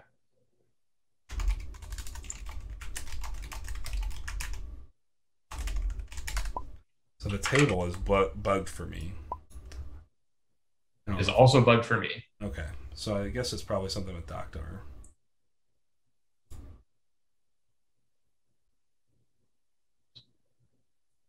Well, again, Warrior, I just kind of figured Jericho was a blank PB for that. And so then I was like, well, what is the best most efficient way to get essentially 2 nights to turn into 3 nights? And so that's where I was on Blink for that. I think that's perfectly sound logic. Like Blink is the 2nd best on tap, I think, behind Chaos Gravity. Yeah, I mean, Chaos Gravity costs more, right? So yeah, it also does everything. Sure. But yeah, I mean, it's not like you should always play Chaos Gravity or Blink. They are a little different, and there's definitely advantages to Blink that Chaos Gravity doesn't have.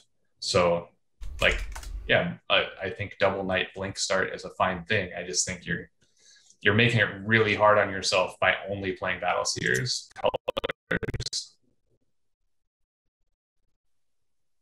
Hey, I was literally talking to Matt the other day about how I wish that I hadn't cut the Master Vampire from my deck. And when I was building the deck, I said, I don't think I'm ever going to want Second Night.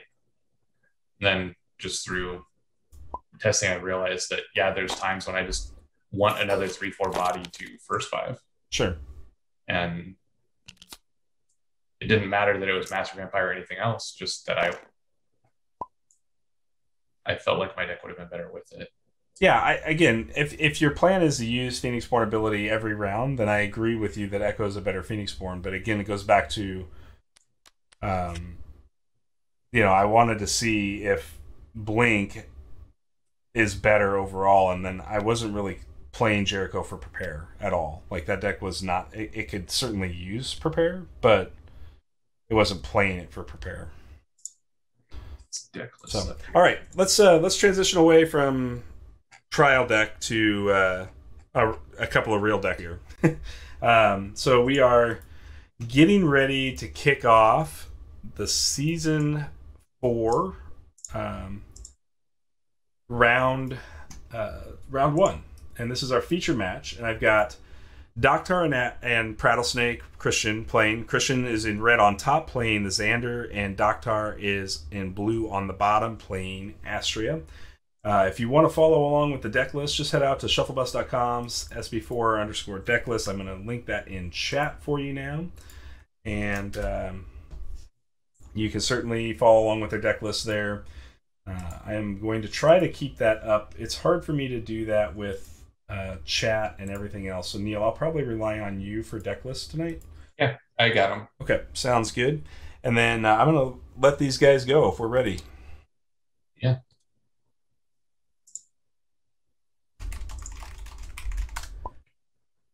All right. So this is the mill deck version. Right. Of Astria that we talked about before. Doctor's got the mill.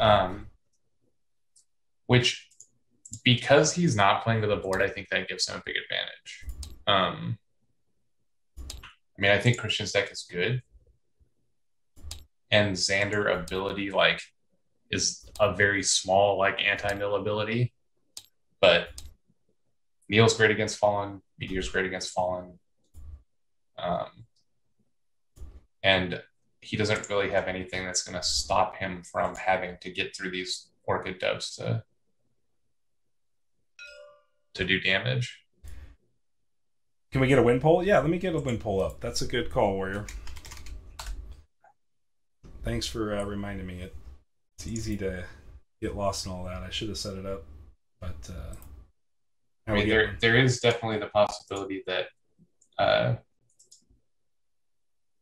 guess he can get in for a bunch of damage. Like, there's going to be a board state where it's going to be like 2 allies in play on Xander's side, and then like a Dove, a Lightbringer, and a 3/8 owl on the other side. He's going to cast a Meteor, and then next turn he's going to make a million Fallen.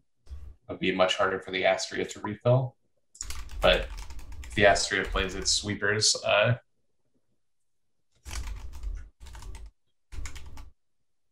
efficiently, it's going to deal with that pretty well also. So I think the Astria is in a good spot.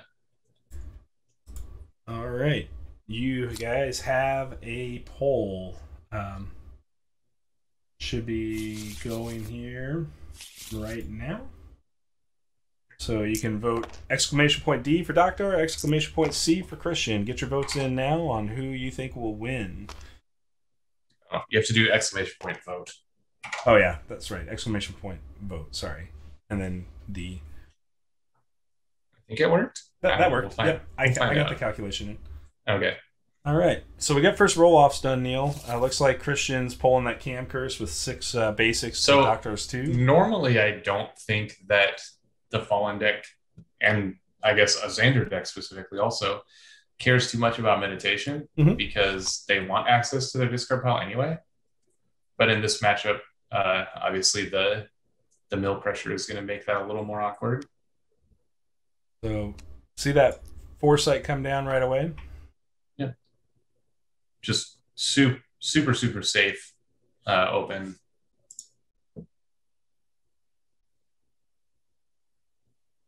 Again, I really like Foresight here. I'm curious to see how it plays overall. Well, it gives you 3 additional looks. Yeah. At the second Fallen book. Yep.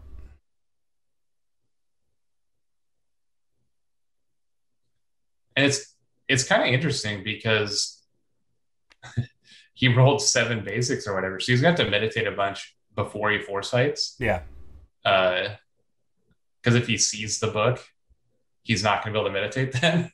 Yeah, it's going to be a little awkward. So there's first Fallen book down. Also just save Christian passing right back to Doctor there. So yeah, Doctor drops Christian played the owl. So we get an owl. Yep, and I don't think that the owl, like, obviously the owl is always good, and it's going to get its value here, unless he started Earthquake, I think is the only thing. Yeah, I wondered what. Yeah, Earthquake. But Xander has the ability to recur an ally, so if you're expecting Owl with Xander, you can just go ahead and let an ally go. That's what I was gonna say is that he's just gonna discard an ally, or even just like maybe he started a blank, knowing that he's gonna meditate into an ally or something. I think it's more likely he'll just discard an ally. But So he's going to foresight here. now I think this is interesting because I think he should be meditating first. I guess he wants to know whether it's safe or not. I don't know what the other 3 cards in hand are, so maybe he wants to know if it's safe to foresight. Can foresight put on the bottom of the deck? Yeah, I think. So as long as those 2 cards aren't fallen, which is only like a 2 in 25 chance. You put one on the bottom and one on the top. So 1 in 12.5%, like 1 in 12.5. But so I think in general you should meditate first, because if, like, let's say he sees a fallen book here in one of these 2, he either puts it on the bottom and meditates 6, or he doesn't meditate the rest of the turn. Right. If he meditates first, even if he hits a fallen book, at least if he sees a fallen book in one of the 2, he can leave it on top. Sure. So this card on top now has either locked him out of meditating, or he's okay meditating it away. Right. I would assume it's the latter of those, that he's okay meditating it away. I think in general, and Inquisitor agrees that meditating first would have been correct. And that maybe just be a thing where he hasn't played very much. I think Inquisitor is saying checking meds first is correct. So he's looking at the deck first before he meditates. Oh, I don't think that's right. Because there's only 2 modes. He either sees a fallen book and can't meditate, or he doesn't see a fallen book and then you haven't gained anything. Well, Foresight into Abundance is pretty tricky and pretty cool. So here's Time Hopper, free book to put down. That's true. The Abundance is kind of funny, but if your opponent plays Abundance, like, then you can decide to Foresight, right? Yep. There's never a time when he gets to play Abundance and activate it before you get to Foresight, so you could always choose, like, if you're just waiting on your Foresight till after you meditated, you could always choose to Foresight as soon as your opponent plays Abundance. Right. I again, just everybody's vote is going. I will close the vote after round 1, so be sure to get your vote in. Exclamation vote. C for Christian, D for Doctar. Is this Orchid? Yeah. Drops the Orchid Dove. So he's decided that Lightbringer is not good, and I agree with him. Yeah, I guess he has a spellboard at 4, so he could still play it. Yeah, I don't think Lightbringer is very good in this matchup. I think the 1/1 body is not irrelevant. I think it's pretty irrelevant when there's 6 meteors and 4 earthquakes in play. Like, okay, so here's the thing we're seeing now. The Foresight didn't do anything, unless he, like, really wanted a main action to do nothing. So he's not going to play the Swifty. I think he's trying to decide if he wants to meditate again. I wonder if he's... There goes 1 earthquake, so... Luckily, the bidding the earthquake is a lot less impactful here. Right. Because he has so many sweepers. Yep. And there's no 4 health guys in Doctar's deck. Right. So Swifty comes into play. Probably not going to see Doctar's deck really interact with the board too much. So we'll be curious to see what happens here. So there's the Lightbringer. He goes ahead and does start the Lightbringer here. I mean, making a 1/1 every turn is fine. It will trade for a significant number of the guys, but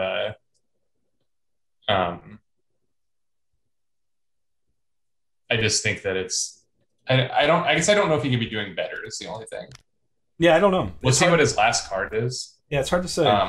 He did draw the second fallen book off the Swift Messenger. So he raw dogged that. Yep. Wow. Wow. Pulling that second fallen book right off the top. He doesn't need to do the Foresight right, apparently. It just works that way. Jesus. All right, so I guess it's time to go ahead and watch. I better change my vote. That was some Yu-Gi-Oh stuff. Wow, the heart of the cards is with Christian tonight, everybody. That is for sure. Wow. if I'm Astria player now, you got to be a little concerned, a little nervous. So I guess I'm gonna think about this foresight some more because maybe he did do it right. Because if you're forced to put one back, yeah. So he actually did see an additional card the way he did it. Mm-hmm. Because I just don't know if that upside is right. The majority of the time, I guess you're not going to see the Fallen Book in the top two. If you see the Fallen Book in the top two, you feel kind of bad about foresighting there. Okay. If it's not in the top two, you have the option to like mill yourself one that you know is not a Fallen Book. Mm-hmm. So if the only thing we're taking into account is actually finding the Fallen Book, it's probably higher percentage to foresight when it misses, because it misses most of the time, meditate one. I think for this turn, I don't agree with what he did because he knew he was going to have to meditate like several times. So you wanted to do that first and then foresight after. I think that's going to be a real, it's going to be really interesting to see how these Fallen get turned on now. One of those is that, but there's the Shepherd that's going to pull back a very powerful ally here, Fire Archer. I like the Fire Archer recursion. Yeah, he just wants one health guys, so when he plays his Meteor or his Earthquake, he'll make his own Fallen. That's right. I mean, you're asking how Fallen will get made. It's going to be through Christian sweepers. Mm-hmm. And I think that because of that, the Astria player should be trying to kill the units when it's effective for Doctor to do so, because there's no way Doctor is going to stop these 1/1s from dying to a deck with 2 remaining Earthquakes and 3 remaining Meteors. So he's going to go ahead and force the Lightbringer, force an opponent attack. Yeah. And I think this does play into the Fallen plan a little bit, but I think you got. Well, he can guard if he really wants to try to avoid the Fallen, but like I said before, that 1/1 body is not going to be. We're just going to see Hopper come out. I wonder if he'll attack with an ally or attack with the Hopper. Oh, he's going to send the squad. Okay, whole squad. That's what I thought he was going to do. He did, like you were talking about. The trades in this match are not going to matter very much, and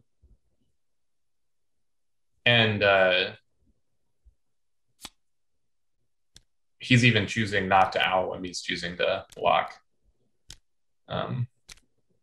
which I think is fine. Obviously, Christian has drawn a couple extra cards this turn already, so there's bound to be something in that hand that doesn't matter at that point. Three-Eyed Owl should be exhausted now. Yeah, I mean, Christian has drawn 2 additional cards. Should have taken 1 damage there, right? Yep. I think they're getting it. Okay, cool. Yep. Oh, other way. There we go.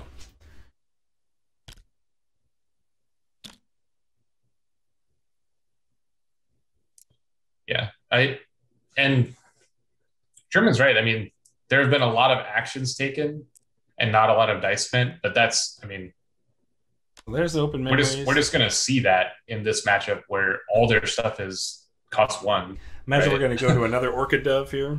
Would be my guess on the memories. That's unless he values second abundance. Doesn't seem like it's actively good against Fallen.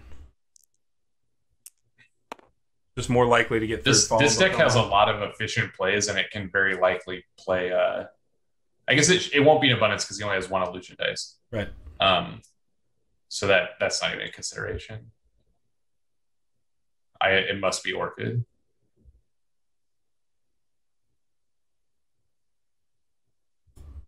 I guess like he has Return to Soil, which is kind of a cute card in this matchup. Yeah, but I guess you could get that with the open memories, right? I think there's like a 0% chance that happened, especially since the Shepherd has already been played. I don't know what's in his discard pile, but the Return to Soil, like remove a discard pile card, is very relevant in this matchup.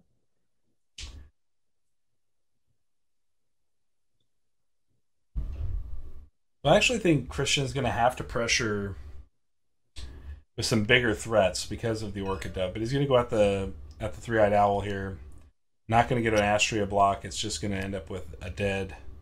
I think he's going to keep just playing men because he has no way to stop himself from being Mildrily. So his plan is like make Fallen or don't. Here goes another Fallen book. That one hurts to meditate. He doesn't get to complain. Nah. So getting second Fallen book round 1 has to be insane for him. Like his deck is not built to do that. Now we're gonna get second Orchid book online. Yep. So that was the Open Memories, which we thought. That turns all those orchids into basic cost for followers that aren't familiar with the Orchid Dove. Yeah, that focus probably isn't very meaningful to this deck that starts with 5 snakes, but sure. Obviously he could spend his divine on it if he wanted.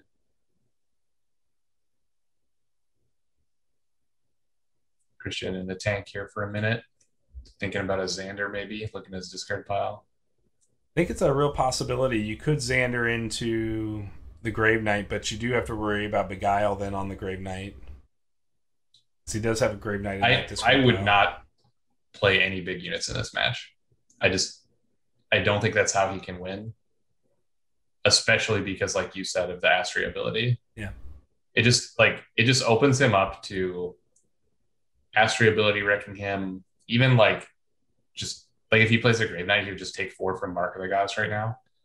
And I don't even think that's a great play, but it could happen. Sure. That's also a consideration that there could be a first round mark here. So he's going to Xander. He is going to get the Grave Knight anyway. Interesting. Maybe he thinks he can get it through. Well, it's not even about getting it through so much as just clearing the board and dealing damage to Astria, because that I just have no idea how he's gonna do anything with it when Astria is just gonna exhaust it immediately. Well, I suppose if you're really thinking about it, Astria could spend 2 dice round over round to exhaust it, but the downside to that is that the Grave Knight still exists on the board. I just don't know. It's just going to get picked up by the Meteor when she inevitably plays it. Sure. And it's only 1 dice to exhaust it. That's true. True. So it would take a while for that to be a value. So I agree. It doesn't feel like that's a great play. Especially when looking at Christian's deck,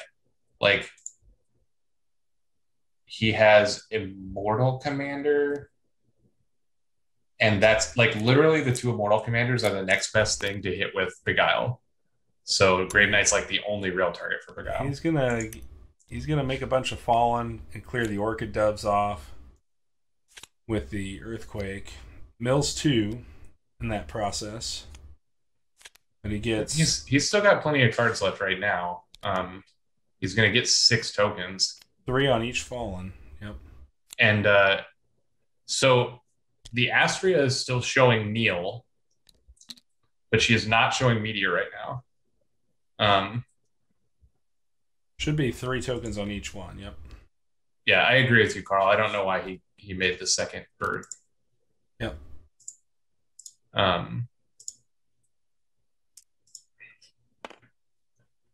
Because Christian, I think, has done a pretty good job of getting the value out of his guys so far against what we thought was going to be a big sweeper match. And if Christian makes 3 Fallens here, or I guess 2, it'd be 4 total. But yeah.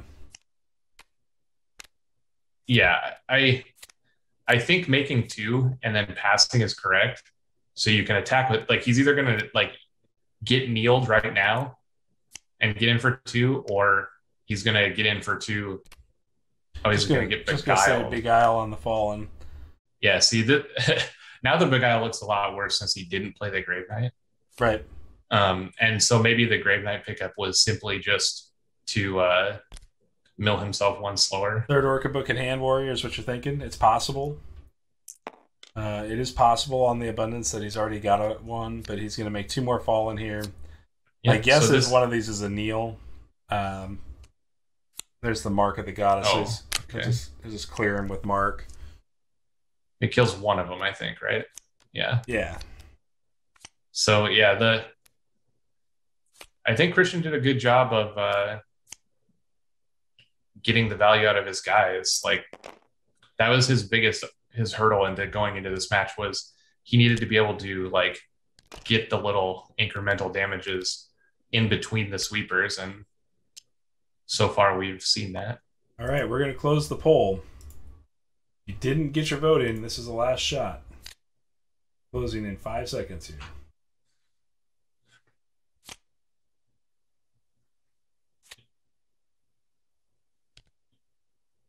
All right. The poll results in a tie. I mean, after round one, Christian looks like he's doing pretty good, but it's just so hard to tell. It is hard. It is hard. If he just gets kneeled twice, like it's very easily still get milled. Because every time that he gets kneeled, then it puts the pressure on Christian then to play a sweeper.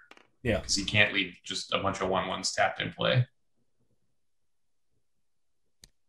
I'd be curious to see what the 6-card hand from Foresight brings. We know he's not going to be able to find other Fallen, but you could see another Time Hopper book come down here pretty easily.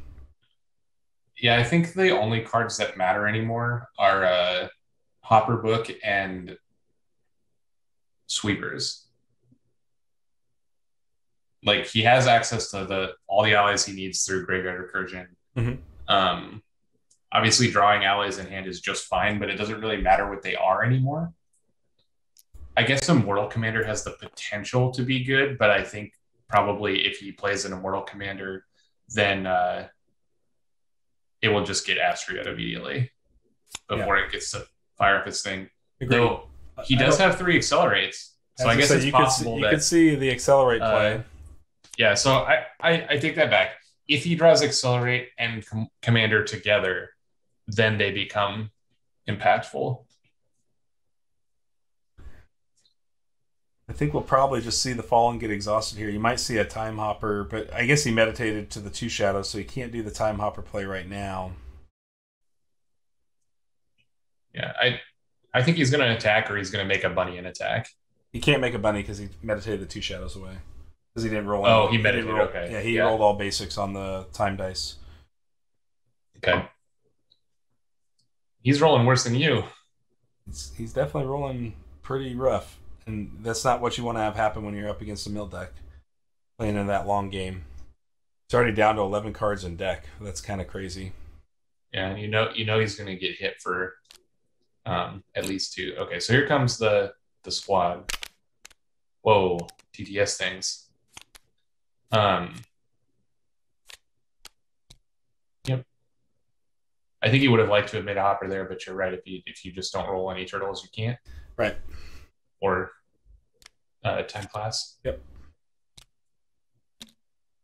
But the hopper will be good enough at some point in the turn. Yeah, here comes an owl. I think that, you know, Doktar's path to victory is through abundance and owls. I think it's less through the Orchid Dove, although the Orchid Dove will certainly speed up the process. I think it's interesting that he made an owl and not an Orchid Dove there, actually, because he's not going to owl Christian. He's never going to make him discard. Well, the issue I think you have, or that you have to consider, is that at some point Christian is going to be able to take to hand. And someone needs a curse when on stream. Yeah, for sure. And what I was saying is that, you know, the hand is going to be a thing. So here's the Accelerate. This is nice tech off of the Foresight, because it allows you to draw the card that you wanted off of Foresight, fix a couple of dice, and you still get a side action left, which... Well, he has 2 side actions now. Right. Yeah. Foresight is a main. So he might be able to Xander as one of those, which it looks like we're getting a Xander play here. Probably this back is into just Fire Archer. This is what I want Ashes to be, where you just like take 4 actions and spin your wheels. Like, and he passes that second. Oh, he didn't even make. He didn't have a second. Side. Yeah, I don't think he wanted to put that Time Hopper up. Although you could probably put a Time Hopper out right now without much issue, just because your opponent's not playing. Yeah, there's just no reason to. Him playing the Accelerate there indicates that he doesn't have the um, the commander, Right. or that he has commander plus other accelerate already. Right. So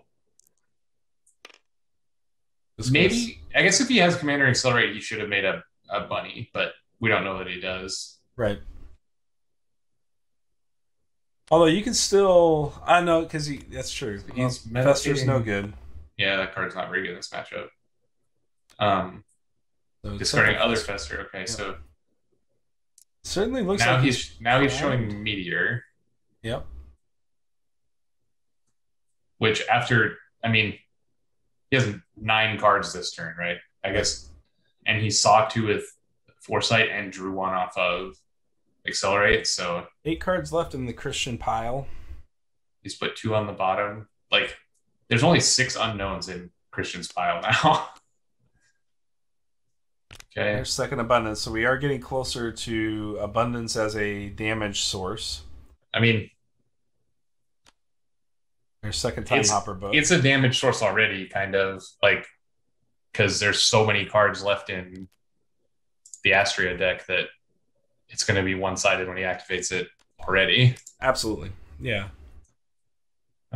Second hopper book is good. It'll be interesting to see if this Astria can hang on. Because the light pool 7 dice left, so well, I'm just looking at the ready spell component of each of their boards, and there's not a ton of unit play coming out of Dokdar's hand. There is some, but he doesn't need unit play. He's got 8 cards in hand, and if one of them isn't a Neil or a Meteor, like, I'll eat my shoe. Sure. So like he doesn't care about putting things in play other than the doves. I mean, he's got 14 cards left in his pile, and did we see him play either Sweeper yet or Meditate it? No. So I think you're going to see a Hopper play into a 2-unit attack here, Fire Archer and Hopper. To your point, he's threatening Meteor, and Dokdar's threatening Neil. So it depends on if he has the Accelerate commander in his hand, I think. If there is an Accelerate commander in hand, then everything changes, obviously. But I think it's hard to set up Accelerate commander into what is most likely Dokdar holding a Meteor or a Neil, because you can't set a wide enough board into those cards. That's true, Inquisitor. I was just about to say that if he gets the 3rd Dove book, then it's quicker. Yep. So we're going to see the Hopper. And if he gets 3rd Abundance book, then it's really quicker. I think we're just going to see that attack happen here now.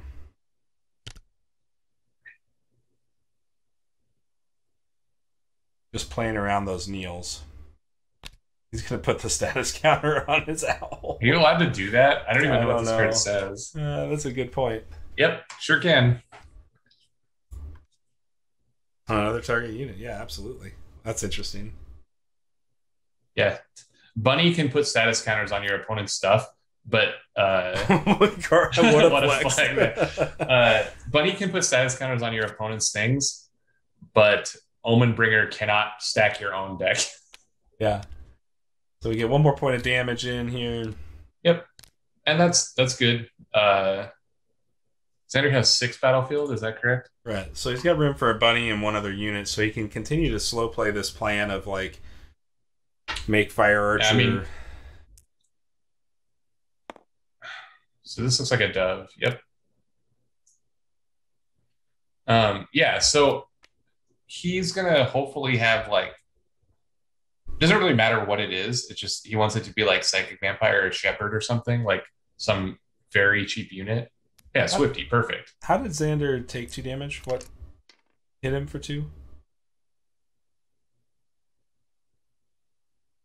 Anybody see how Xander took 2 damage? I'm not sure. Well, one of them was probably ceremonial. No, I don't think he's ceremonial recur because he's Shepherd recurred. He's ceremonial recur twice? It's possible. Chose damage from what? Instead of abundance? Oh. I see. He's already allowing the abundance to hit. I got it. Okay. So the Mark of the Gods is going to do 1 damage here.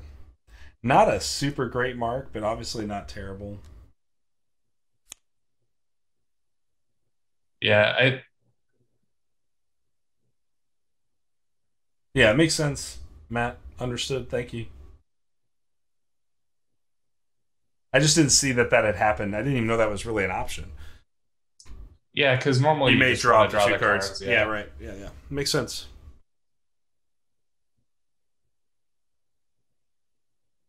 Abundance is a weird card. It is weird. It's a really weird card. Yeah, I don't know about that mark. I mean, I guess it's fine if you just have nothing else to do. So I'm guessing you're probably at this point. Do you go ahead and make a time hopper and get in for another point of damage here? Clear the board. You lose 1 card in the process. I think that's most likely the play. I'm assuming that Christian has a sweeper. Yeah, I would assume so too. But once you sweep, Christian, right. I don't think he's gonna play it, but I don't think what I'm saying by that is I don't think he's afraid of filling his battlefield up. So I think he's gonna want to attack.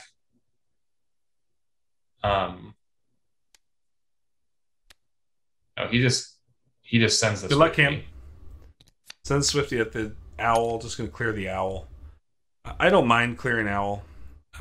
That indicates to me that he just really wanted a main action. Mm-hmm. Because that. Yeah, I mean, I guess you have to do it at some point because you don't want to let him get double block next turn. Second Dove just opens up sweeper, right? Because. Well, it does and it doesn't, right? Christian has to be careful because as soon as he sweeps, he's going to get kneeled back. So he's going to have to do the same thing again he did last turn where he's going to make them 2 at a time and kind of get in there. Agreed.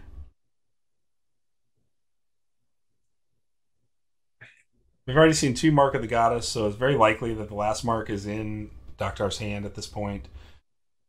Not obviously guaranteed, but half the deck has been seen.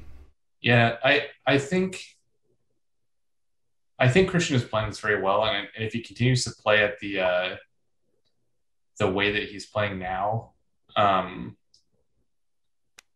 we're gonna see there's the Immortal Commander. Okay, so this is kind of neat because I think he has to beguile the Immortal Commander. I'm not sure. I guess he doesn't have to do it right now, but the Immortal Commander doesn't die to Earthquake, so he's going to get to sweep but keep his best guy. Yeah, if you do Earthquake here, you're not going to make 4 Fallen and Hopper. That's for sure. Well, he can't do that now because his battlefield is full, so he has to Earthquake or Meteor, and he's not going to Meteor with untapped Commander. Well, he's out of dice for Meteor. He doesn't have the Meteor dice anymore. Right. So here we have Chain of Violinist. Okay. That was a card I thought that he would first 5 actually. I thought it seemed likely as well, but because I think Violinist is better than Lightbringer in this matchup. Though the Lightbringer has been okay, it has eaten a Fallen every time, or not a Fallen, just a guy.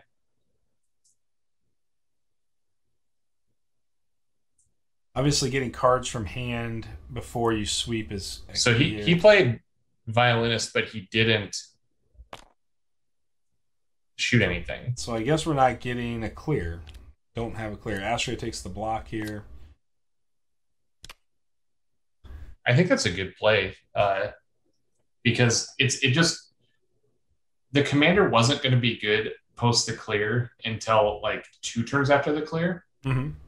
And that's too many to where, if he clears and then he makes Fallen, then Doktar is going to play. So I think he's going to give up on the clear here, to be honest, because I think you're getting to the point where you're at end of round, and Astria can only take 1 more thing on here, and you're going to go top around with a wide battlefield and an Immortal Commander. You're going to be 2 wider, so you're going to deal at least 4 damage to right? He's really slow playing. I like it a lot, and because he's going first here, he's having a big commander attack. Right. Because he really left Doktar with no choice. Like if Doktar chose to sweep there, he was going to get overrun by Fallen, and if he doesn't, he's going to get overrun by whatever board this is. Right. So I think that was good. Certainly is going to set up a big turn for Christian here potentially, where you see an opening salvo that turns into a clear to make more Fallen. I mean, this is like he's attacking for lethal unblocked, so he's just gonna like get in for a bunch. Well, he's attacking for way more than lethal. He's attacking for 12 unblocked. Well, no, you're right, because the commander itself. He's attacking for exactly lethal unblocked. But I mean, obviously, it's going to eat these men, right? Rather than kill him. But it just, yeah, Christian has played this really well. Trying to decide on the foresight here. Fallen is a very powerful thing.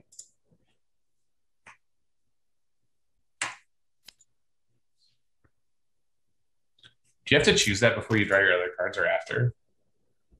You draw 2 cards from the normal draw step, and then foresight says during the draw step. So I think after you draw your 2, you can.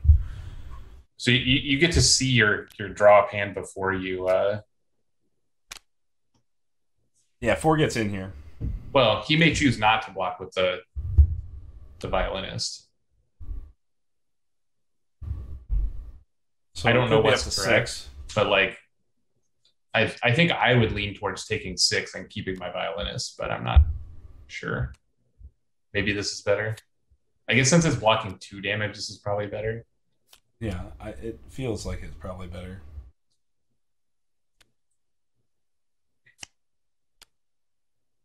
Okay, so chooses not to kill the allies.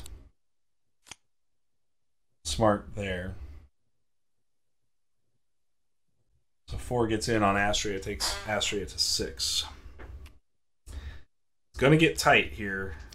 The Astria player is definitely not out of this. If you're new to Ashes, understand that the life totals here are nearly meaningless in this matchup. I mean, it is still very meaningful because like Warrior was saying before, even if he gets milled, it's still going to take at least 2 rounds for him to die to it. Yeah, we're going to go top of round with Astria, which will most likely lead, though, to a kneel out of the top of the round. So it's going to depend on how many clears Christian has left. Because it's going to take at least 2 rounds, Christian is going to have a round where he gets to go first. Sure. And I think it's probably going to take more than 2. Because right now he has only got 4 damage showing plus whatever the draw step would be. So there's the owl.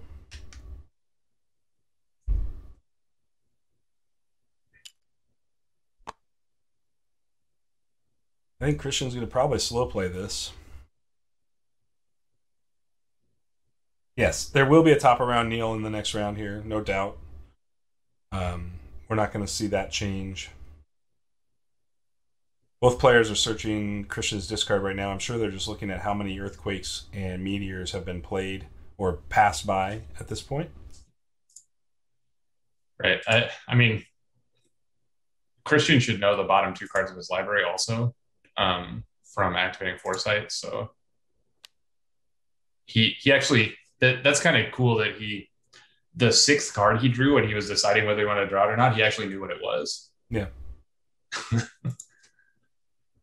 if you remember that far. Well, you also have to know your list because you didn't actually put it there, but it was the only remaining unknown. Sure.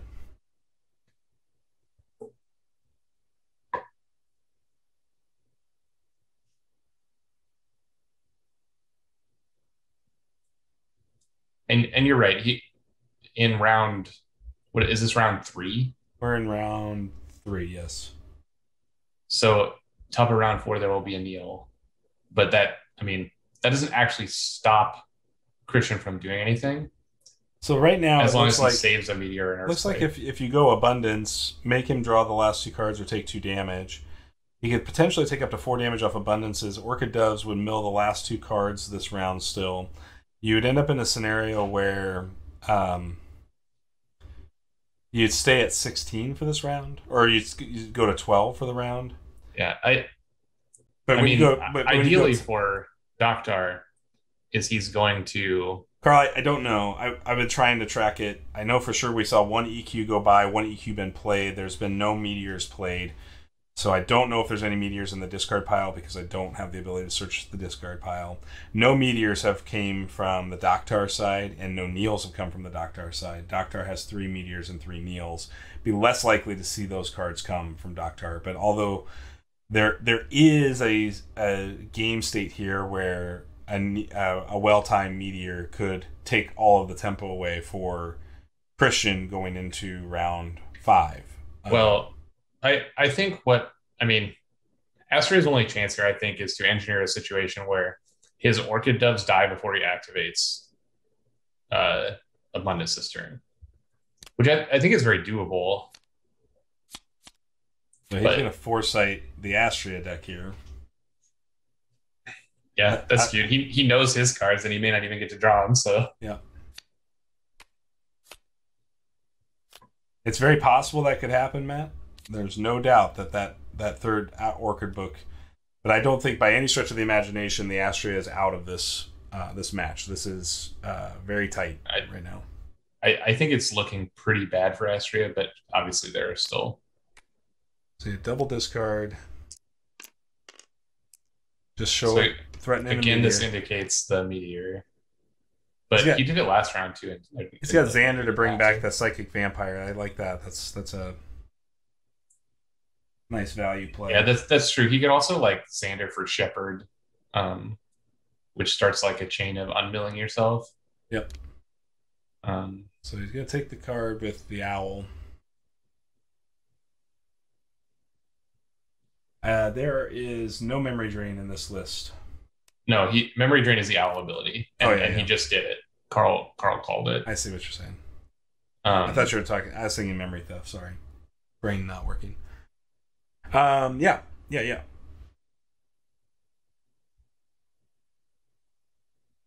because that forces him to make a play. So I think you'll just see Hopper attack, right? That's a free damage. It's like the safest.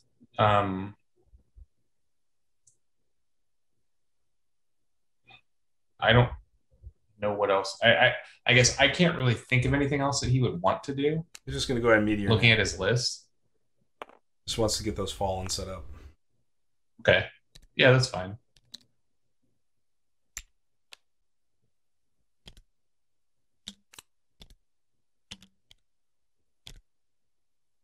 This is a play to shorten the game, which I think is in Christian's favor.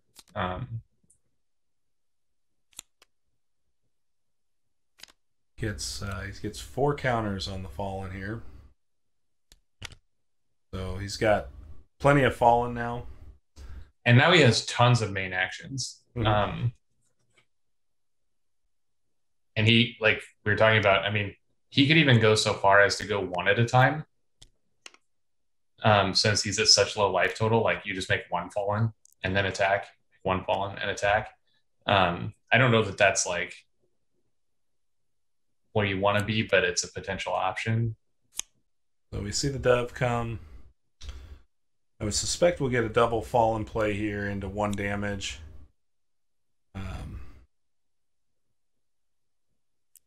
Although you could go Xander here, but nope, we're just going to see the... Start using power to save life. Yeah, I mean, he's also got 3 redirects, so it's very likely he's got redirects sitting in his list to save some damage here. The redirect to gain 1 life is like worse than just charm power. Yeah, for sure. He's gonna send it back to Doctar here. I'm sure we'll see another dove. This will mill the last 2 cards out of Christian's list. Things are looking a little bit problematic if Christian can't finish it this round because you've got... He just doesn't have the damage, though, I don't think. Because I agree. He's going to get milled. He's going to take 3. He's going to take 4 more. 11. He's going to take... Oh, I guess it's... So if he gets to activate both abundances with no cards in pile this turn, That'll put him at 12. And then next turn he'll have him at 8. And remember, Dove plus if 3. the Dove can't mill it deals damage as well. Well, Once only it's if he has focused. the third book. Right. It's gonna be focused another But time. so he's got 8 damage on the table from the All right.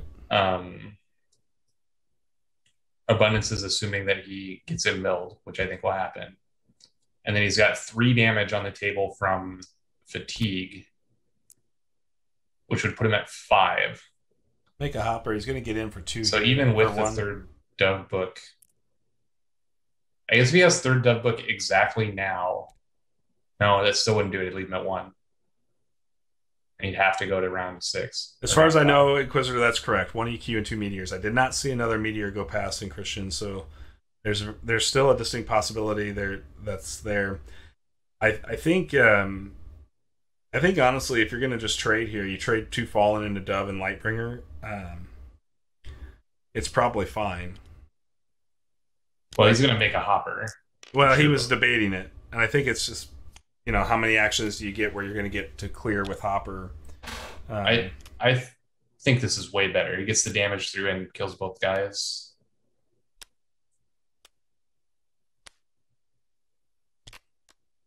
And the hopper lives, actually.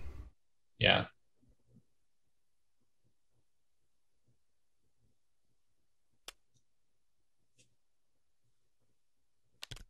He didn't like front on him this time with the status counter. Nah. Wait, did he not block with Dove? What happened there? No, he took the 2. Okay. I don't know if Matt, killing the hopper is higher value because the hopper has the potential to make an additional hopper. But it can't this turn because it's exhausted. It has to be unexhausted. The hopper has to be unexhausted, Matt. You can't make hopper 2/3 here with an unexhausted hopper. He would have had to leave the hopper up and attack with just right. It's still just the correct play to kill the hopper because even though it won't literally happen exactly now, it's just more bunnies for next turn. Like, how is Doctor going to when he makes an additional hopper? Like, yeah, it's true, man. There's going to be more bunnies than he can kill. If you control an unexhausted time hopper with 1 more status tokens on it, you may place an additional time hopper on your battlefield.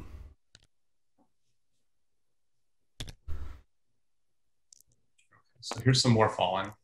So what you want? Yeah, no problem. You just want to make that hopper. If your goal was to make a bunch of bunnies, and you make that hopper and don't attack with it there, and then you status token for 2 more hoppers and attack for 3 hoppers here. And that's probably what he was thinking about actually, because that is a decision. You would get an additional bunny out of the deal if you didn't attack with all 3 there. If you just right, but I think this is a little safer because you run into if he plays Neil or plays Meteor into your untapped bunny, that's some good value for Doctar then. Right. And now we're going to get Xander. Probably recur Fire Archer would be my guess here. But that's probably the best one. It's mostly just so he doesn't draw an additional card, I think. Though maybe he'll play it. Yeah, so he gets the Fire Archer.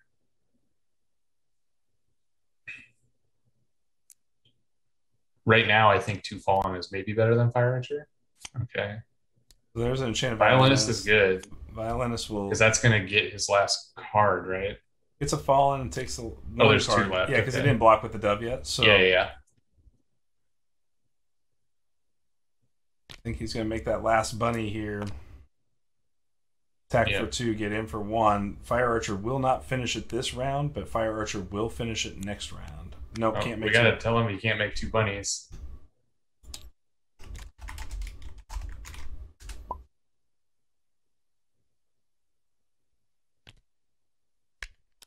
Yeah. You can still put the counter on it. Yeah.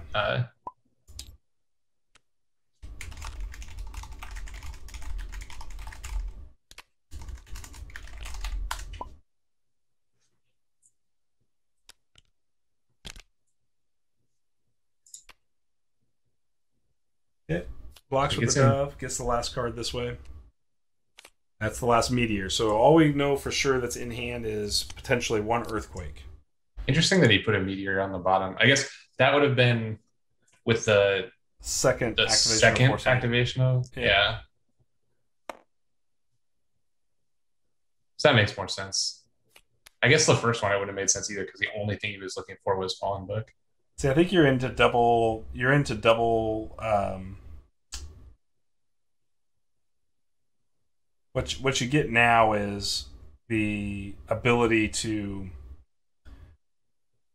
just double Fire Archer for the win. You don't have to do anything else for the rest of this game. Yeah, it takes a lot of action, so he only has the one archer. So he has to like play it, kill it, get it back, and then play it again. Yeah, it's true. But I mean, he still has a lot of pressure.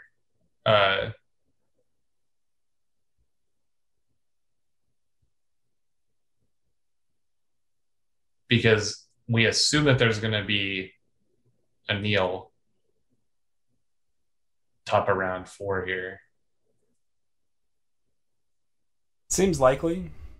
Crazy that it's round 4. Like they have so many actions. Yeah, these decks that we've been 55 minutes in the match at this point, roughly, and we're still in round 3. Been a long, grindy. Yeah, they have so many actions, and because of the abundances and the foresight, they have access to so many cards that they not only did they take a million actions, they have like decisions for what those actions are. Yeah, so I think the Fallen won't get through here if Christian plays Fallen because Astral Beguile and Orchid Dove will block. So I think you've got to play into assumptions that one of those cards is an Earthquake. And so even if it takes you a bunch of actions, will you die from it? That's the real question. Because if he plays Fire Archer here to deal 1, you don't necessarily have to Earthquake this turn, but you could. Next round, you go 1 action, recur the Fire Archer with Xander. Next action, play Fire Archer for the win. And so it takes away the top around Neil. So it looks like he passed. So the Abundance is going to go for 2 damage here. If he gets the Orchid Dove book here, third book, it's just going to be a matter of whether he buried an Orchid Dove book on that. Well, he still doesn't actually have the damage to kill him, even with that book, so because that's Final Abundance. Okay, that will make it a lot different. So now he's going to go to 10. And then have 6 damage on him, going to 4. So if he has, with the 2 from, so he's on a definite clock here. Oh, for sure. He's been on it. He's going to take 2 from the. Well, until that last Abundance came into play, he actually couldn't lethal him. Even with 3rd Orchid book, he needed the 3rd Abundance. Okay. So Doctor passes. I think that ends up being a double pass, right? We saw pass. Well. No, because... Oh, yeah, he played Abundance in it. Yep, so there's Shepherd. Oof, that's really good, actually. For just putting a blocker up? Yeah, it makes a blocker and a Violinist. Like, that's but the Violinist doesn't matter anymore. It doesn't do any damage. Well, except that it's another blocker, and it kills a guy this turn before they untap next turn. Sure. Like, that's crazy good. It's going to deal with 2 units and play by itself. I'm not sure you can do that, Inquisitor, just because... he's still got a grip of cards and 3 dice, but it's possible.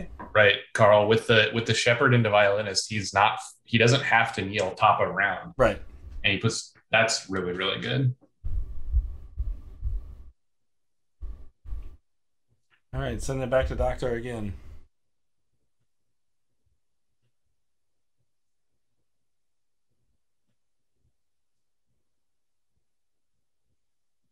Yeah, I definitely think Swing for 2 is a real outcome here. So he's just got he's got the EV down now. He's going to use it. And he's going to kill, I assume, one of the bunnies. Probably the bunny with the status token. Interesting. There it is. Okay. Yeah, I was going to say. Although it doesn't matter too much as long as you've got a bunny up this round on the side action bunny. You can make 2 bunnies off of 1 bunny book activation now.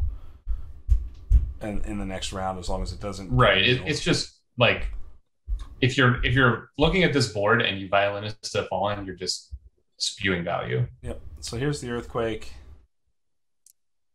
Okay. Gonna wipe the board clear. So this is good. Because he can make the 2 Fallen.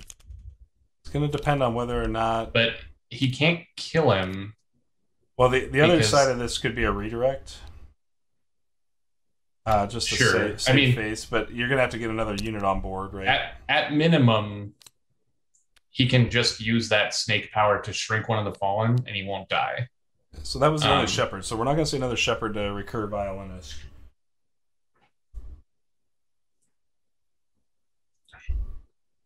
So it's Prattlesnake's turn here. We're gonna see. See, to me, I think you threaten.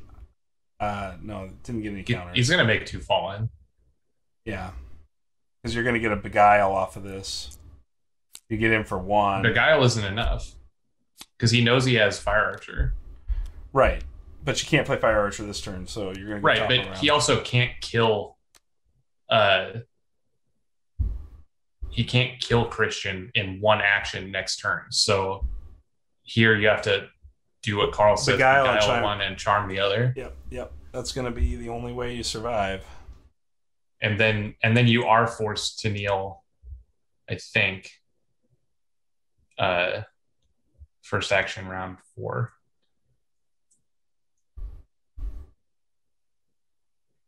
Because Christian's going to suffer 3 fatigue here, and as long as that was the last sweeper, Carl. There are no more sweepers, so it's looks like we're getting a GG.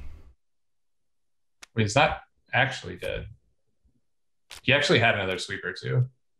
There was a meteor in his hand. He did bury the Orchid Duck with that foresight. Wow. Wow. Christian just living the heart of the cards, burying 3rd Orchid Book with foresight.